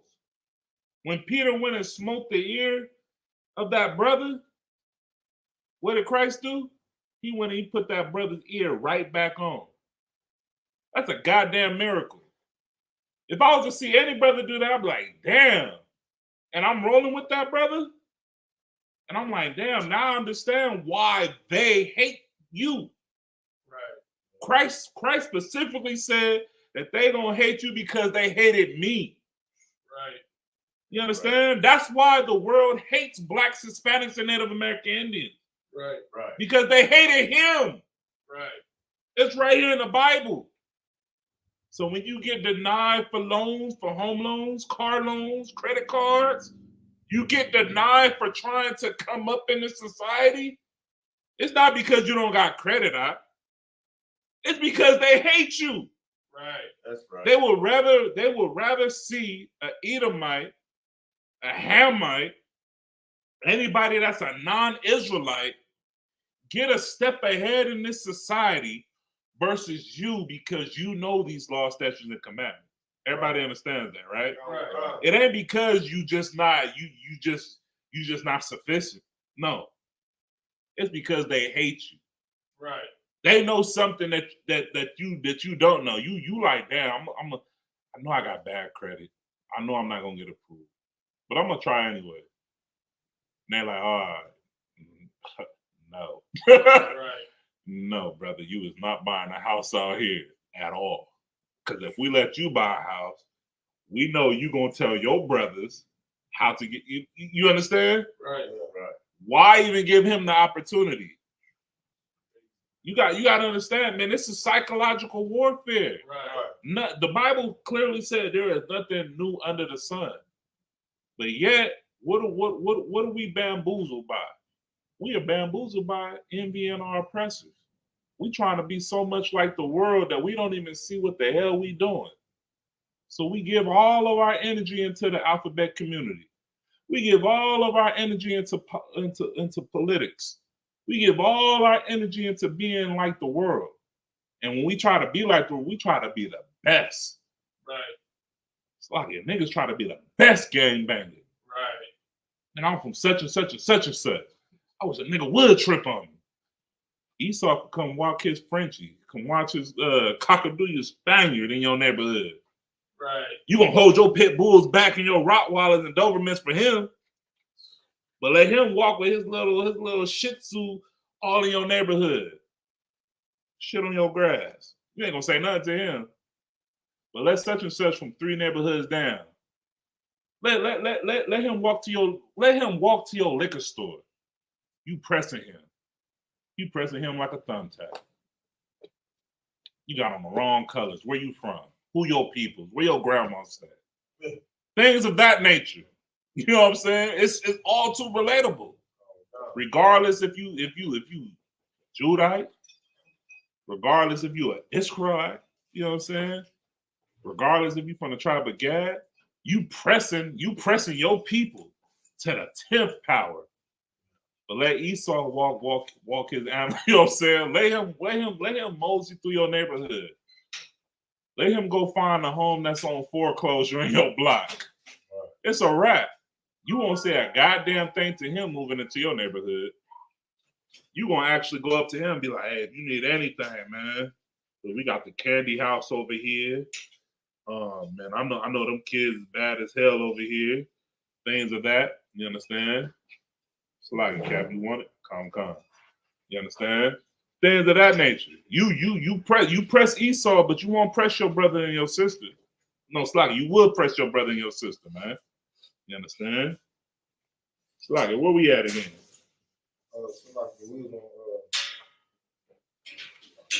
The precept of Psalm 83. Yeah, the crafty counsel. For what? Psalms 83 and verse 3. Uh-huh. They have taken crafty counsel against thy people. Against who? Against thy people. No, against the world. Against thy people. Against thy people. That's a personal relationship. The world has taken crafty counsel against God's chosen people, man. They don't want blacks, Hispanics, and Native American Indians to procreate, man.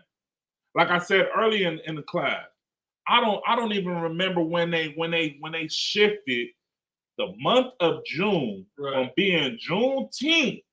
We had a short window, not the whole month, but from the teen, you know what I'm saying? 13th all the way to the 19th. You get what I'm saying, Shadarat? You got that point in time to be pro-black. You already had it in February. We're gonna give it to y'all again, you know what I'm saying, from the 10th. But now, the entire month of June is Pride Month.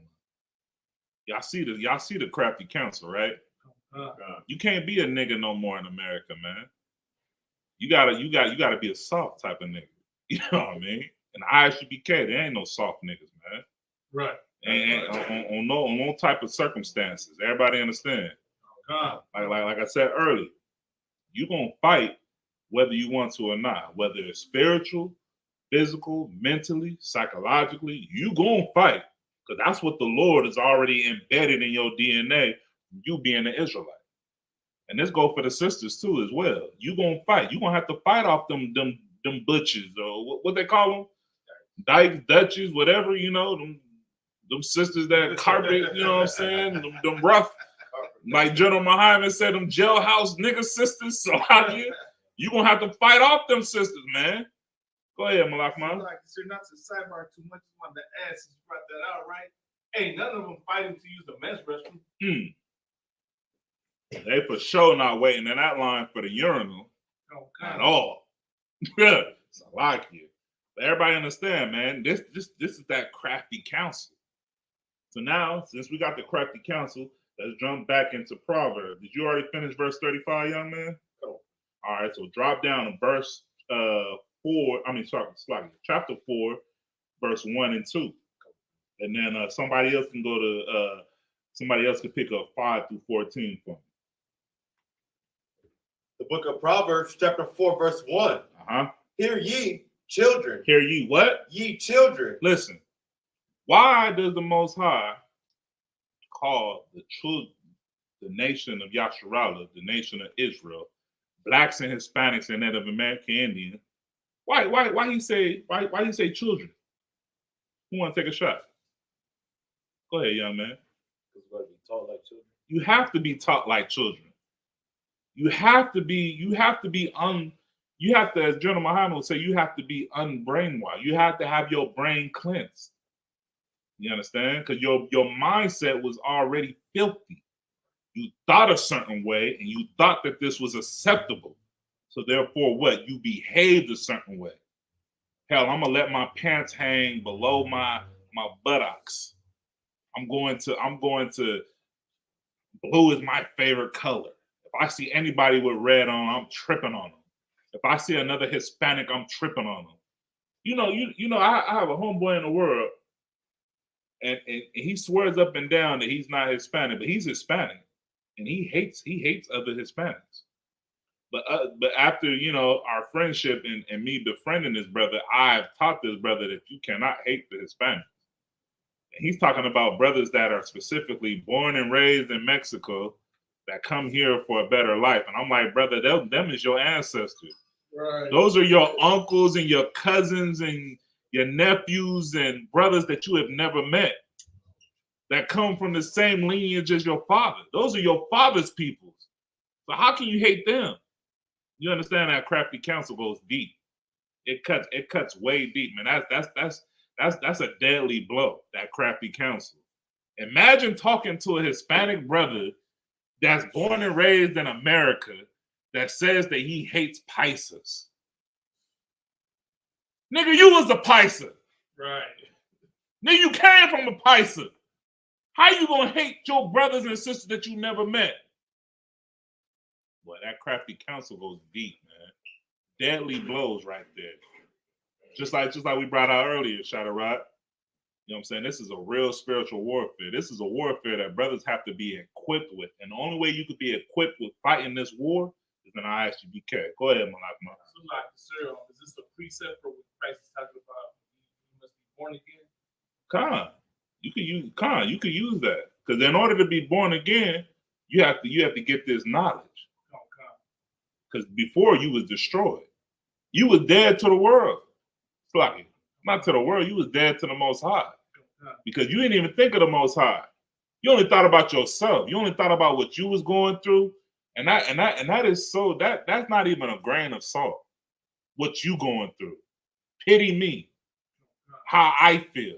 The hell with how you feel. Right. What can we do to raise up this nation? What can we do to bring back the glory of the Most High? You understand? What can we do to do that? How are we going to build up the kingdom of the Most High that's spoken about in the Bible? Everybody and their mama on the face of the earth, right, knows about the Holy Bible. Everybody understand?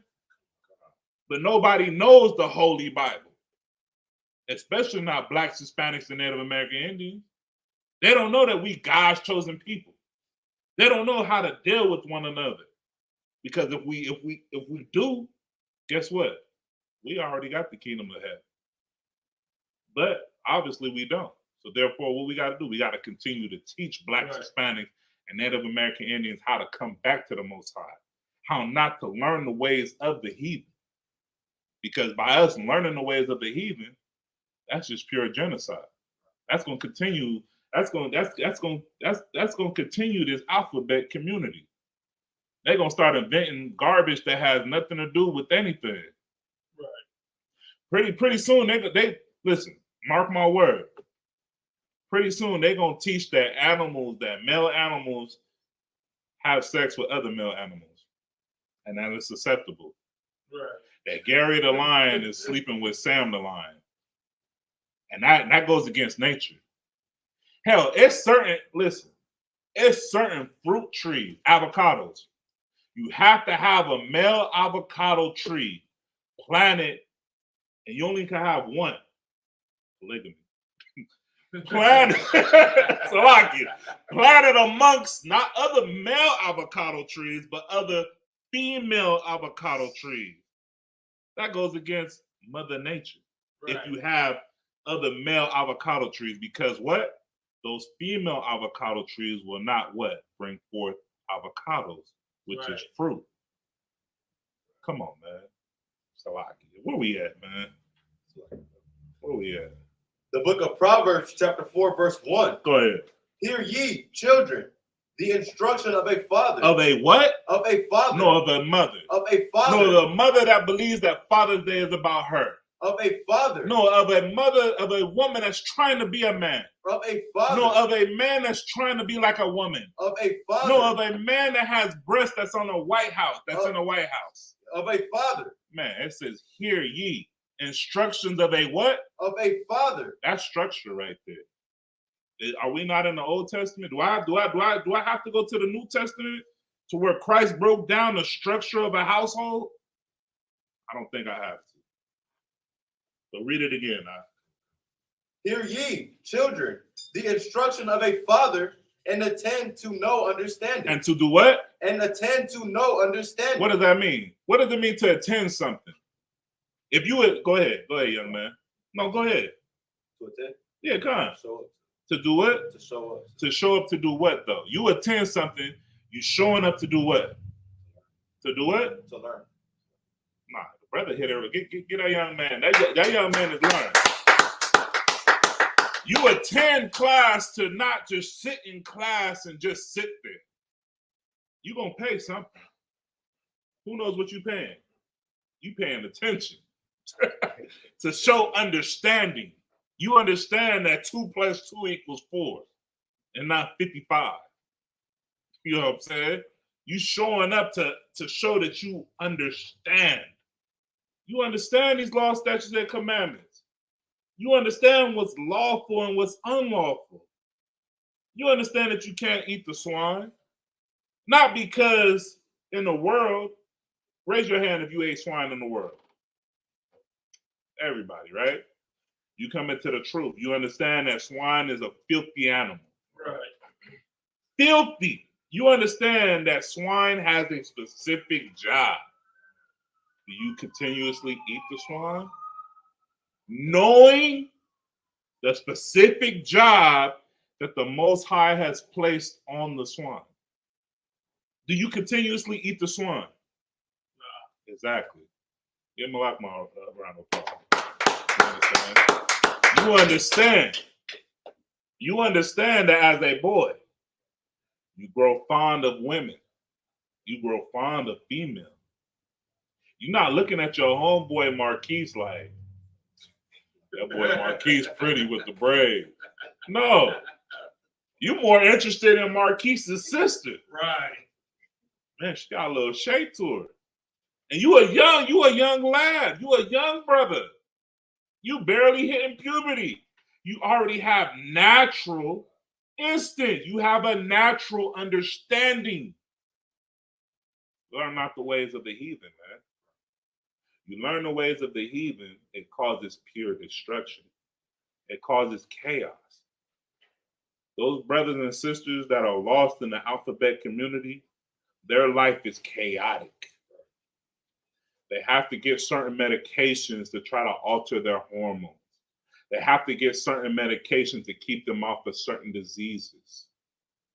When all they have to do is come to these laws, statutes, and commandments to refresh, to hit the reset button. Nobody never wants to. You ever played a video game and you've been going so good and you like, damn, I missed 15 missions that could have altered the ending, but I'm gonna continue going with the end. Nobody never wants to hit the reset button. Right. You know what I'm saying? Like, damn, I should have went and I should have did this a different way. Well, guess what? You come into the truth, you understand these laws, statutes, and commandments. That's your free reset button. Because your other reset button might be death and destruction because of how vile and wicked you've been living. You've been gangbanging your whole life. You've been set tripping on brothers from the next neighborhood. Come to find out that's your cousin down your great aunt. You know what I mean? You know how many family members I done ran into? That's from the other side. That's from a whole nother hood. Wear a whole different color. I'm like, dang. My great aunt, who I know personally, that's your grandmama. I ain't never seen you a day in my life. But yeah, we've been shooting at each other. I've been wanting to kill you. Because that's what I learned the way of my oppressor. I learned to hate other black people, other Hispanics. You understand? Think of how chaotic that type of mindset is. Think of the crafty council. That's the ways of the heathen. The ways of the heathen is chaos.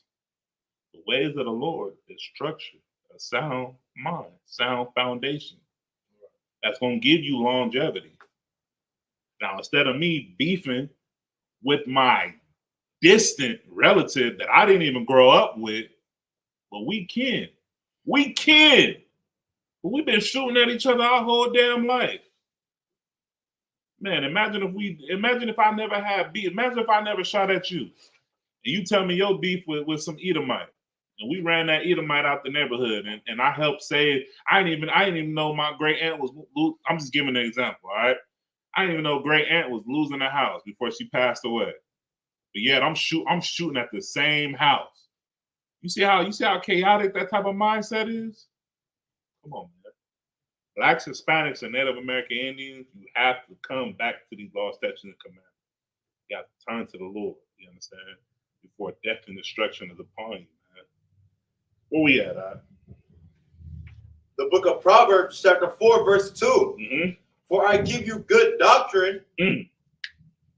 Read that again, For I give you good doctrine. For I give you what? Good doctrine. That's what these laws, statutes, and commandments is. This is great doctrine. This isn't something you just read when you're on the toilet. This isn't something you just read in a time of despair. This is something you read on a day-to-day aspect, man. You invest this into your livelihood. You're going to gain brothers, man. You're going to gain brothers and you will gain enemies. Because brothers and sisters going to see you living a certain type of way. They're going to be like, damn, such and such don't come around the block no more. Such and such not out here pimping these women, man. Like, dang, he done told her to clean up herself, man. He crazy, man. He don't say, I mean, he not the plug no more. Niggas hate when you're not the plug no more. I'm gonna tell you that right now. Niggas hate you. They swear you didn't destroy their life. You was already, you know what I'm saying? You was already destroying their life when you was the plug. Now that you understood what you was doing was causing mass destruction, you decided to change your life. Now they hate you even more. You're going to gain brothers and you're going to gain enemies at the same time. You did? Read on. Oh, God. For I give you good doctrine. Forsake ye not my law. Forsake ye not what? Forsake ye not my law. Forsake ye not these laws, statutes, and commandments, man. Drop that and go down to verse 5. Verse 5. Get wisdom. Get what? Get wisdom. Get what? Get wisdom. That's what we come into the truth for. Brothers, pray for wisdom. Brothers, pray for knowledge. Brothers, pray for understanding. Because these times that we live in are what? These are chaotic. You want to know why these times are chaotic? Your daughter that's in elementary, middle school, high school, and college can go to a restroom and a full-blown man, beard, I'm not even going to speak about face hair. I'm just going to speak about facial hair. A masculine man can say, I'm a woman for that day and go into the same restroom as a woman. Our women nowadays have no protection in this society. Sorry, read it again. For I give you good doctrine, forsake ye not my law. Forsake ye not my law. Go ahead, verse 5. Verse 5. Get wisdom. Get wisdom. Get understanding. Get understanding. Forget it not. Forget it not. Forget not these laws, statutes, and commandments. Forget not this wisdom that the Lord has given you. You cannot lay with man as you would lay with woman. You cannot be like that. Blacks, Hispanics, and Native American Indians. Right. So what if they can? Let them be them. The Lord has specifically told God's chosen people, learn not the ways of the heathens. It's bottom line. So what if it's Pride Month? Brother, don't be sassy. Brother, get that out your spirit. You too goddamn strong and big to be acting and behaving in such a manner. What do you think your son's gonna say? How do you think your daughter's gonna treat you? What do you think your women gonna say? Do you wonder why your women become whores? Why they looking for the next rod to jump onto? Because you're effeminate. They didn't get with you because you was weak. They seen some strength in you, and you wanted to confirm to the world. So now you caused her to you just destroyed a whole solid household because you were thinking about you. You're not leaning on to these law, statutes, and commandments. You're leaning onto your own understanding. You're like, hell, it's the new times. I'm gonna do what I want to do. But what you do, what you want to do, will cause death and destruction. And you will have blood upon your hands. Everybody understand? Especially, listen, man. You being an Israelite, man, you being looked at a certain type of way. You are a model citizen. So in so many words, you can't mess up. You have to be perfect. Even if it kills you, even if it hurts, the stuff you go through, like I said, those quiet battles, those is one. So I got to use the restroom. It's like Israel.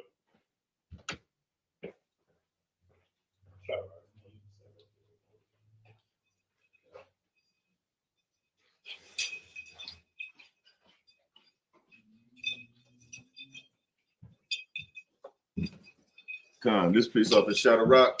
Take on the class for Adawan. Any questions? All right.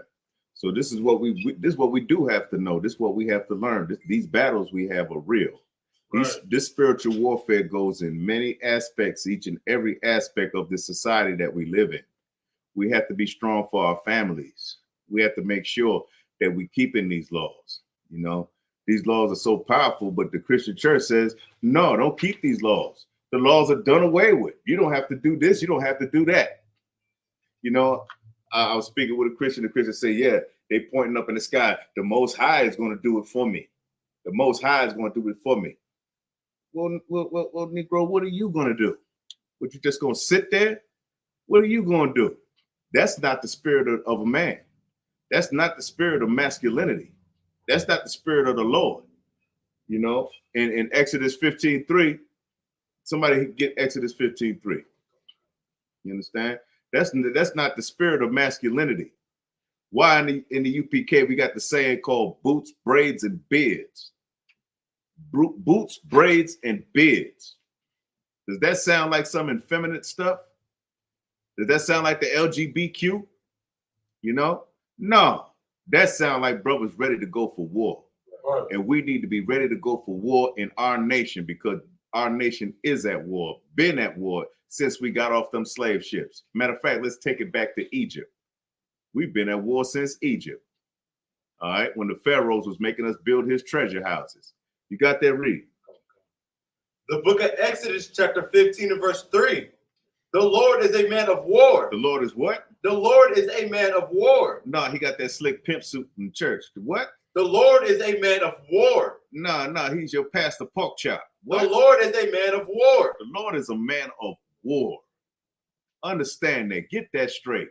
You in here, you is somebody teaching you that all this love and affection and Christ, Yahawashi, gonna come back to the earth and kiss you and hug you and say, well done, because you eating shrimp, because you part of the LGBTQ, because you just do what you want to do and have abortions?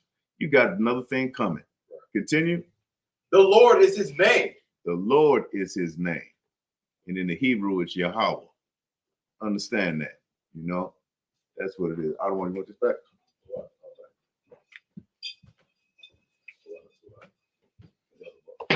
Get that priest and prophet a round of applause.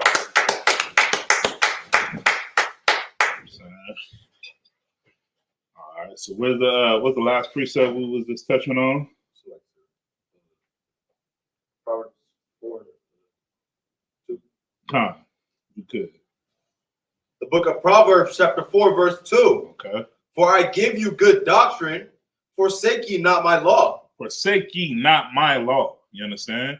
Like the brother said earlier, you know what I'm saying? The Lord is a man of war. You understand? So this is real spiritual warfare that we have to continuously endure. You understand? So no, don't forsake the Most High's law. These laws, statutes, and commandments was placed here as a guidance for us to keep straight. You know what I'm saying? I know it's Pride Month, and I'm not taking shots, but it's to keep us straight on the narrow path. Everybody understand? It's to keep us right. You know what I'm saying? Not to keep us chaotic and scrambling everywhere. You understand? Keep us from not procreating. Like we said earlier. You know what I'm saying? If your father would have laid down with his homeboy, you wouldn't even be here. That would have been it. That would have been that. That would have been a failed waste of seed. Everybody understand? All right, so drop down to verse 5. You're gonna go to 5 to 14. Verse 5. Get wisdom, get understanding, forget it not. Forget not this wisdom and this understanding that you are about to receive, man. By learning these laws, statutes, and commandments, by learning how to be the perfect Israelite upon, you know what I'm saying, for the Most High. Go ahead. Neither decline from the words of my mouth. Go ahead. Verse 6. Forsake her not. Forsake what? Forsake her not. That's how you got to look at this truth, man. Everybody understands, man, when you come into the I.S.U.P.K, man, and you become a priest and prophet, this truth is your rib. This is your first and foremost rib. Everybody understands, right? Right. So in a sense, every brother in the I.S.U.P.K and the commander in YAHANNA, you are pro-polygamy. Right. Whether you believe it or not, whether you understand it or not, this truth is your first love. This is, you know what I'm saying, if you might have had a rib in the world, that's your rib. But this truth, this is your first wife. This is your love right here. Everybody understand? Go ahead. Forsake her not, and she shall preserve thee. And she shall what? She shall preserve thee. Who? You know what I'm saying? You got to understand, in these times, in these hellish times that we are living, you trying to be preserved. You trying to endure all this hardship. How is you going to endure this without the proper wisdom and understanding? It's impossible. You're going to give in to society. You're going to believe that you have to behave a certain type of way in order to be accepted. And that's the problem. You want to be accepted. Blacks, Hispanics, and Native American Indians, we want to be accepted. When we don't have to be accepted. The only power that we should be wanting to be accepted is by the Most High. And that's by keeping these laws, statutes, and commandments. Go ahead. Forsake her not, and she shall preserve thee. Go ahead. Love her. Love what? Love her. Love these laws, statutes, and commandments. Love what the Lord has already ordained you to be. The Lord has already called you to be a priest and prophet without you even knowing. The scripture says that I have known thee when thee was in the womb. Esau didn't know you when you was in the womb. Esau was trying to murder you. Everybody understand? Right. He was trying to make sure your father put rod into another man. Everybody understand? And that goes for them transformers as well. Everybody understand what a transformer is, right? Right. You know what I'm saying? So if a man puts his rod into a transformer, that's not bringing forth the baby. Everybody understands, right? Right. Go ahead. Love her. Love her. And she shall keep thee. And she shall what? She shall keep thee. Love these laws, statutes, and commandments and this way of life that the Lord has ordained you, and the Lord shall keep thee. These laws, statutes, and commandments, they're going to keep you. Go on. Verse 7. Wisdom is the principal thing. Wisdom is the what? The principal thing. This is the principal thing, man. These laws, statutes, and commandments, how we are supposed to behave, how we are supposed to conduct ourselves, this is the principle. Go ahead. Therefore, get wisdom. Therefore, what? Get wisdom. Nah, get money. Get wisdom. Nah, get slack it. We're gonna keep it at that. Y'all understand, right? Get wisdom. Get proper understanding. Go on. And with all thy getting, get understanding. And with all thy getting, everything that comes with the wisdom, you're gonna understand. You're gonna understand why you are oppressed. You're gonna understand why your people suffer. You're going to understand why your people are destroyed. And then you also going to understand why the kingdom of heaven is at hand. Why you must do what you do. Why you are going to have sleepless nights. Why are you going to feel oppressed? Why are you going to be mad out your damn mind? You understand? You're going to get proper understanding. You're going to understand the death and destruction of your people. You're going to have sympathy for them. Sympathy that you didn't have in the world. You know what brothers and sisters say in the world all the time? As long as it ain't me or mine, I ain't tripping. That's what we love to say. Until it happens to be you and yours. You understand? Then you start to trip. Right. Where was your sympathy then? But you didn't have the understanding. You didn't understand what the truth was. You understand? Go on. Verse 8. Exalt her. Exalt what? Exalt her. You got to exalt this truth, man.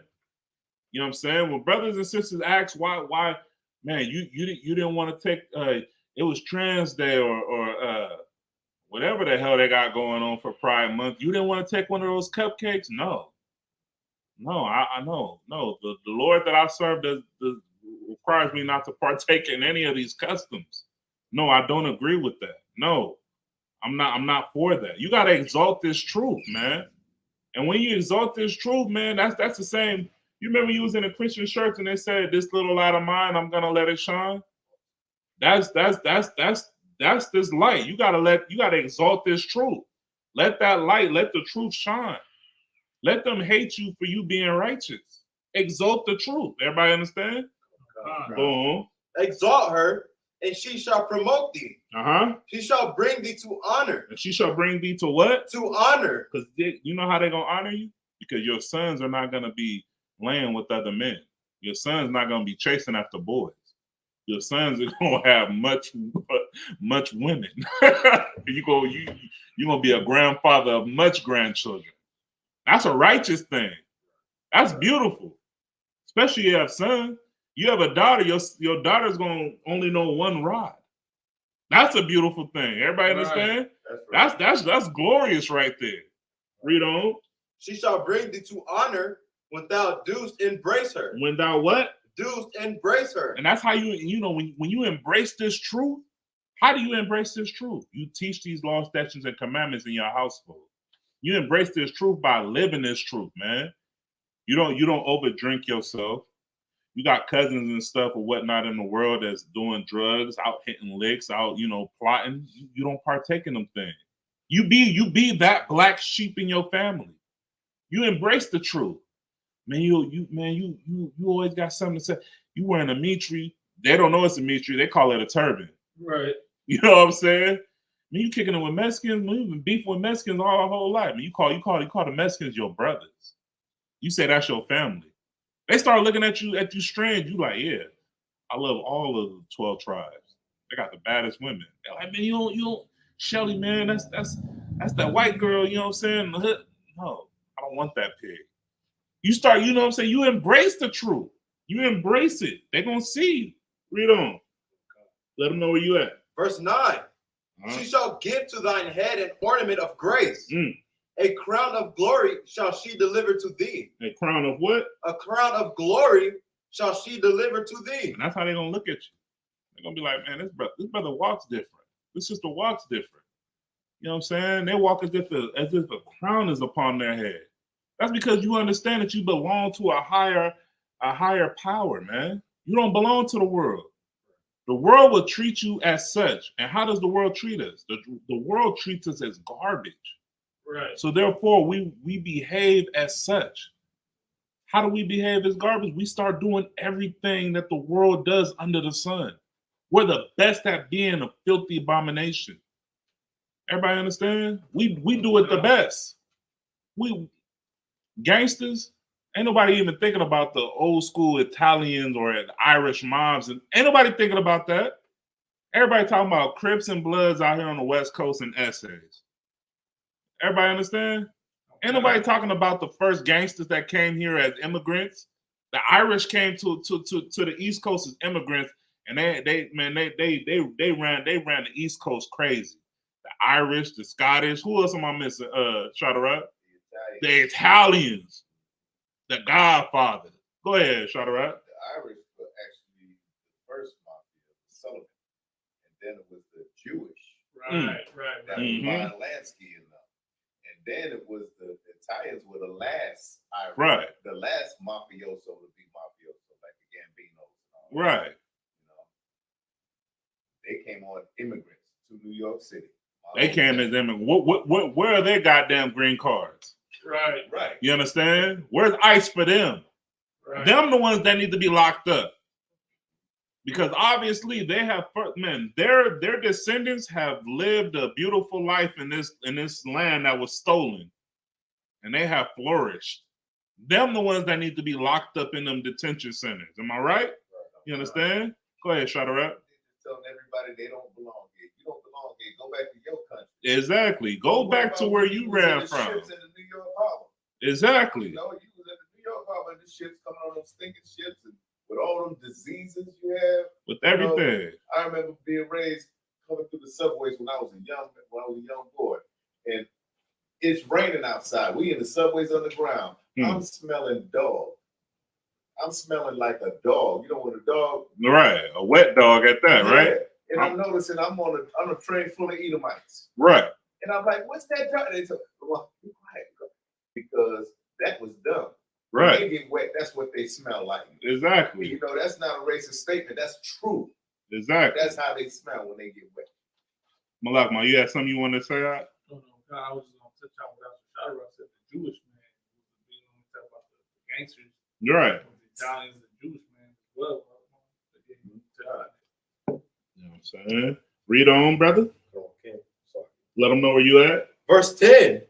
Hear, O my son, and receive my sayings, and the years of thy life shall be many. Read that again, because that right there sounds like longevity. That sounds like everlasting life. That sounds like pro-polygamy. That sounds like procreation. You understand? Read it again. Right? Oh, God. The book of Proverbs chapter 4, verse 10. Hear, O my son, and receive my sayings. Receive my what? And receive my sayings. Receive my what? And my sayings. My sayings is these law, statutes, and commandments. These law, statutes, and commandments were spoken by men that were taught by learned men that were ordained to teach the word of the Most High. You understand? This is longevity. Learn not the ways of the heathens. We were taught this in old times, and we are being taught this now. You understand? Read it again, huh? Verse 10. Hear, O my son, and receive my saying. You have to receive this. Not in a Christian aspect of you receiving the Holy Spirit, but receive my saying. Receive this common sense that no, you cannot lay with man as you would lay with a woman. You can't lay with the animal as you would lay with a woman. You cannot be just like your oppressors. Don't envy them. They might be up right now, but there is no kingdom of heaven for them. There is no longevity for them. They don't have everlasting life. They live their life as such because they know there is nothing for them. Because they understand that they are not God's chosen people. Everybody understands that, right? That's why they behave as such. That's why they live ruthless. Ask yourself this. Why are there so many Edomite kids shooting up these high schools and not caring if they go toe-to-toe with the police when they come to, you know what I'm saying, to take them off of campus? Why they not just surrendering on impact? Why do they always got to end in the gunfire? Because they understand that there's no everlasting life for them. Because they're not God's chosen people. They understand this. But we don't understand this. Common sense is like, dang, okay. I had a conversation with brother at the slavery. He was like, man, if I went through something like that, man, I would just surrender. I would rather live in jail for the rest of my life versus just being knocked off at the high school, and then I'm going down as a mass murderer. And I was like, dang. I said, brother, that's a deep thought. You know what I'm saying? I didn't think of it like that.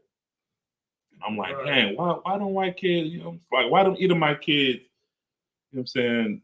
Why they don't surrender when authorities come? Why they just say, you know, I'm gonna go all out, Call of Duty, one life, hardcore style?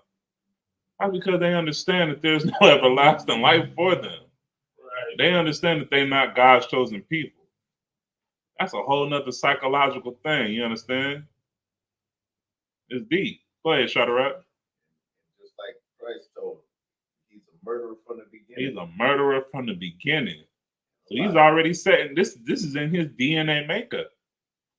So next time you go to school, next time you in a grocery store, next time you at a gas station, don't be so concerned about the brother or the sister, the Israelite. You better be concerned about that Edomite. Right. He might have woke up on the wrong side of the bed and just say, you know what, that's it. That's it. Right. I didn't have it. I didn't have it with this life. I didn't have it with this world. I'm going to go out today. I'm going to see how many bodies I could take. So that's exactly their type of mindset. These are diabolical monsters that we are dealing with, man. Right. That's right. But yet we choose to learn the ways of these heathens. We choose to partake in their way of life, which is crazy. Read on, that. Verse 10. Hear, O my son, and receive my saying. You got to receive these sayings. Go on. And the years of thy life shall be many. And the what? And the years of thy life shall be many. And listen, you receive these law, statutes, and commandments. You learn how to behave as an Israelite. You're gonna receive many years of life, man. These law, statutes, and commandments gonna keep you out of trouble, man. I'm not saying it's not gonna keep you from getting pulled over, getting a ticket. You know what I'm saying? Being racially profiled. But I can almost 100% guarantee that it's gonna keep you from just being in some type of garbage that you don't need to be in. One day somebody gonna be speaking about how they ready to hit a lick or something. You that right hand man, you've been their homeboy since kindergarten. Hell, y'all done grew up in the same daycare. Y'all damn near brothers without even saying y'all brothers. You gonna be that brother because you got these law, statutes, and commandments. You're gonna be the one to be like, I ain't taking that ride. I ain't really with all that. He gonna be like, man, you crazy, man. We about to come up, man. It's 10 bands, 5 and 5. Like, man, I gotta go get a job. You know what I'm saying? So I ain't trying to go there, but you understand, you know what I'm saying? And then you gonna be like, damn, your homeboy gonna be doing, you know what I'm saying, 15 to life or something like that. And he gonna be like, dang, man, I should have listened to you, bro. I didn't call you a square and I didn't treated you as such, man. You out there breathing the fresh air, man. You know, you gonna be a brother, you know what I'm saying? Like, you ain't gonna be like, I told you so, you know what I mean? You just be a brother, man, send that brother a flyer and like, you know what I'm saying? Lord be with you, man. You know what I'm saying? Thank the Most High I got these law, statutes, and commandments, you know what I'm saying? Boom. The book of Proverbs, chapter 4, verse 11. Uh-huh. I have taught thee in the way of wisdom. I have what? I have taught thee in the way of wisdom. Having this wisdom is understanding that you cannot partake in the world's events, man, and the things of the worldly matters. You understand? Pride Month is what Esau has publicized and propaganda all throughout the face of the earth, man. You know what I'm saying? And they blotted out Juneteenth. You know what I'm saying, to a great extent, even though Juneteenth doesn't have any substance for Black people at all. It don't mean a goddamn thing. It's just another reason for you to be blackity black during that month. Everybody understands that, right? Esau give what he could give to you so that you can be pro-Black, and he tell you shut the hell up after that. Wait till next year. Wait till February. Listen. He do the Hispanics the same. He do every other nation on the face of the earth the same exact way. Everybody understand? The Asians, they got Asian Pacific Heritage Month. They got Latino Heritage. You know, Esau gives you a month to be who you supposed to be. And after that, he take it away from you. You know what I'm saying? But he say, yeah, I gave you niggas a month and a half. You know what I'm saying? You got the shortest month of the year, mixed in with Valentine's Day, a couple President Days, and things of that nature. But you can still be pro-black. I already gave you June, but now we're taking June away. Y'all done got too much leeway. You know what I'm saying? My agenda is not over. My crafty counsel ain't been completed. You understand? Read on. I have taught thee in the way of wisdom. I have led thee in right paths. I have led thee in what? In right paths. Go ahead. Verse 12. When thou goest, thy steps shall not be straight-ended. And when thou runnest, thou shalt not stumble. Listen, man. That's you. That's the Lord giving you these laws, statutes, and commandments and keeping you on that straight and narrow path. Keeping you right. You know what I'm saying? You see some brothers doing something wrong. Hey, man. You ain't finna blast them, brother. You finna keep straight. Them brothers see that you didn't veer off. They're gonna be like, man, I need to get like such and such. What motivation he got to keep him not coming to mess with us? You know what I'm saying? It's a hood day. Everybody know about hood days, right? Hood days be cracking, or they was in the world. It's like hood days was cracking in the world. You know, so you want to do everything you can in your power to be there. All the barbecues and things of that, everybody in t-shirts and all that good worldly stuff. Man, such and such ain't been in the hood day in 15 years, man. He not from the hood, huh? Nah, man, he on some other stuff. Dang, man, such and such died. Now it's only 2 homeboys left that you done grew up with. But them 2 homeboys been going to the hood days ever since you stopped going to the hood days. Because you not in the hood. You not partaking in them worldly heathen customs. You on some other stuff. Hey, man, what you on now? Man, damn, after 8 of the homeboys then got, you know what I'm saying, that passed away and got killed, you know, they murdered or whatnot. Now you want to see what I'm on? Hey, no sweat. Most high in Christ, brother. I've been keeping these laws, statutes, and commandments. Everybody understand? That's how it goes, man.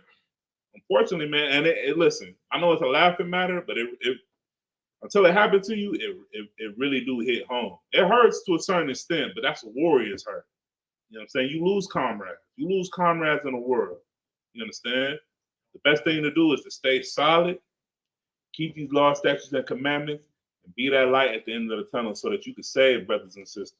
You might not be able to save your homeboys, but you'll be able to save your homeboy kids. Them kids will live through your home. I mean, your homeboy will live through his children. Because now your homeboy that didn't got killed, he got 2 or 3 sons. One of his sons doing life, 2 of his sons out here running around in the hood. Like, man, my pops used to roll with you, man. My pops used to be close with you. But now, man, you ain't even in the hood no more, man. What you on, man? I call you Unc. Man, you damn near raised me. Now I'm on a righteous path, man. Matter of fact, I wish your apostles right here with me to this day, man. I wish your apostles right here going to camp with me. I wish your apostles right here with me, serving the Lord in truth and in spirit. And we not out here banging the block. We're not out here pimping. We're not out here selling drugs. That's the way of righteousness, man. Right. Those are the quiet victories that aren't spoken about. But we don't speak about things like that for glory. Because where? The glory goes to who? To the Most High. Right. That ain't got nothing to do with you. The Most High put that spirit upon you. Now, your homeboy that was your ride or die partner in the world, that was a killer in the world, his son could grow up and be a killer in his truth, man. Right. Slaying demons. Now he living through it. You know, his pops is living through him, man. Right. Now instead of his son being the homeboy going to the pen and being turned out and being suspect, that's exactly what it's like. I ain't gonna go there. But y'all understand, you know what I mean? Now, you know what I'm saying? Your homeboy get to live through his seed, man. Praise don't go to you. Praise go to the Most High, man. But for time's sake, where you at? Verse 13. Go ahead. Verse 13. Take fast hold of instruction. Take what? Take fast hold of instruction. You got to take fast hold of this instruction, man. This instruction is coming from the Bible, man. These laws, statutes, and commandments that's going to teach you how to be righteous. Go ahead. Let her not go. Keep her, for she is thy life. For she is thy what? For she is thy life. And that's how that, listen, we spoke about that. It's something that I was taught. The truth is your first red. She is your life. She gonna bring you other women. She gonna bring forth great children. She gonna bring forth longevity. Everybody understand? That's what this truth is. Go on. Verse 14. Enter not into the path of the wicked. Enter not what? Into the path of the wicked. And what's the path of the wicked? Go ahead, young man. Pride Month. Pride Month. Not only just Pride Month. Gang banging, drug addiction, drug use. Go ahead, shout her out. Christian church, Islam, everything that goes against the Most High, man. That's the path of the wicked. Anything to keep you further and further away from these laws, statutes, and commandments from the kingdom of heaven, man. That's the wicked. You got something else, shut her up? Oh, no, you good? All right, no sweat. Read on. And go not in the way of evil men. And go not in the way of what? Of evil men. Listen, go not in the ways of these evil men. So, for time's sake, drop that. Let me get Jeremiah chapter 5, verse 26 through 30. I got to touch on this. Because evil men rises up. Evil men get put into certain positions to bamboozle us, man. And you know what I'm saying? To misguide us, to keep us away from the Most High. That's what evil men do. Everybody understand? They have a specific job to do to keep us away from the Most High, to keep us away from these laws, statutes, and commandments. If somebody could get that from me. Go ahead. The book of Jeremiah, chapter 5, verse 26. Go ahead. For among my people For among what? For among my people. For among who? My people. Listen. I really want to touch bases on these specific type of evil men. These evil men lie in these fake Israelite groups. These evil men are politicians in high, you know what I'm saying, that in high status of life that our Blacks, Hispanics, and Native American Indians tend to lean on for guidance and instruction. But they don't have no knowledge. They don't have no guidance to give. They don't have no sound instructions to give, because they have a secret agenda, because they're too busy trying to be accepted by a whole nother society that has nothing to do with the Most High. So by them doing what they do, they're ready and they're willingly to sell God's chosen people out. That's your pastors, that's them deacons, that's everybody that goes against these laws, statutes, and commandments. Everybody understand? Okay. Go ahead. For among my people are found wicked men. They lay wait as he that setteth snares. They set a trap. They catch men. And they do what? They catch men. And how do they catch men? They tell men you can live your life how you want to live your life. They teach our women that you have a choice. Sister, you had a choice to open your legs. You had a choice to accept that man's rod into your box. Nobody for you. You was hiding behind as well. You knew what time it was. You knew that this brother's pull-out game was weak, so like you. You understood the circumstances. You've been having unprotected sex with this brother for I don't know how many months. You knew a baby was going to come about from having sex. Right. You understand? Read on. Verse 27. As a cage is full of birds. As a what? As a cage is full of birds. Go ahead. So are their houses full of deceit. So are their houses full of deceit, man. You ever seen birds in a cage? They're miserable. Right. That's exactly how Blacks, Hispanics, and Native American Indians are. When we follow these false prophets, when we follow these evil men that are in high places, we believe in them. We put all our trust into them. And then we become the birds that are in those cages that cannot fly, that cannot explore the truth, And when I say by exploring the truth, think of it like this. If you're a bird in the cage and you're taught that God loves everybody, until you leave that cage and you fly and you understand that God only loves a certain group of people, you're going to say, the hell with that cage. I want to be free. Right. I want to be free from the nonsense that I was taught, that I was raised on. You're not gonna fly back to the cage. You're gonna say, the hell with that cage, man. That cage is death and destruction. That cage is gonna keep me just blind, deaf, and dumb. I need to get as many people out of that cage. I need to get as many birds out of that cage. Everybody understand? Read on. As a cage is full of birds, so are their houses full of deceit. Therefore, they are become great and waxen rich. Therefore, they become what? They are become great and waxen rich. And those that are the owners of these cages, they have become great and waxen rich because who are they trying to be like? They're trying to be like the oppressor that they envy. You see how everything comes back on? Envy not thy oppressor. Right. You envy your oppressor, what you gonna be ready to do? You're gonna be ready to cut down your own people, man. You're gonna be ready to cage your own people up. That's why the I.S.U.P.K I'm the commander in YAHANNA, man. You understand?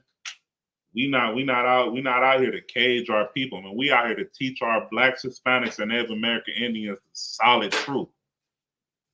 So like, go on. Verse 28. They are waxen fat, they shine. Yea, they overpass the deeds of the wicked. Go ahead. They judge not the cause of the fatherless. Of the what? Of the fatherless. And how does that fatherless tie into today's topic with Pride Month? That's how you not procreate. That's how you continue that psychological genocide, which causes a man to believe that it's okay for him to lay with another man as he will lay with woman. That's how you bring about more fatherless. Go on. Yet they prosper. Yet they what? Yet they prosper. Yet they what? Yet they prosper. That's exactly what every Black, Hispanic, and Native American Indian that's an evil man, that's in a high place in life, that's in a high status, that's their number one goal. How can I prosper?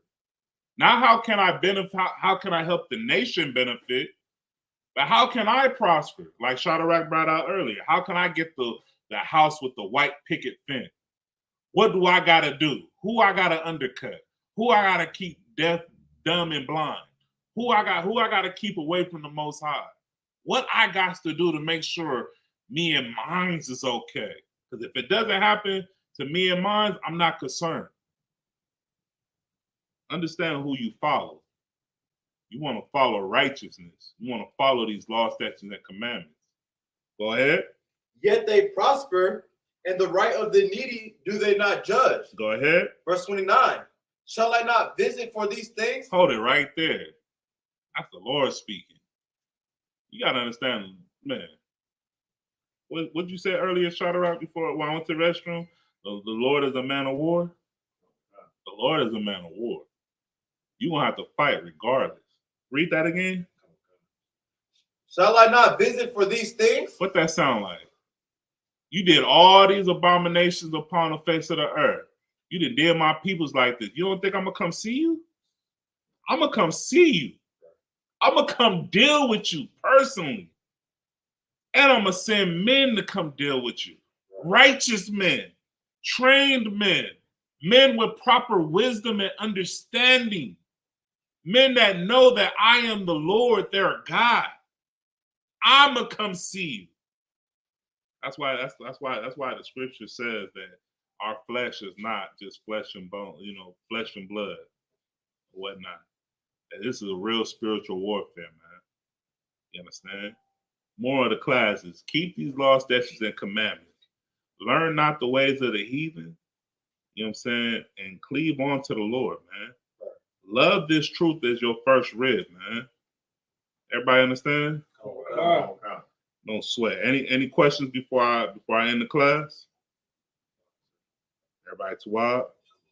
With that, I'm going to pass the class over to Precinct Officer Shadrach.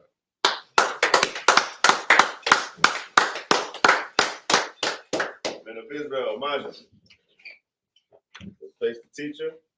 Teacher, courtesy salute. Men of Israel, mind Shabbat. Mind you. Barak. Yahweh Shem Yahshua Yahweh Shem Yahshua Thumb. Men of Israel, dismissed.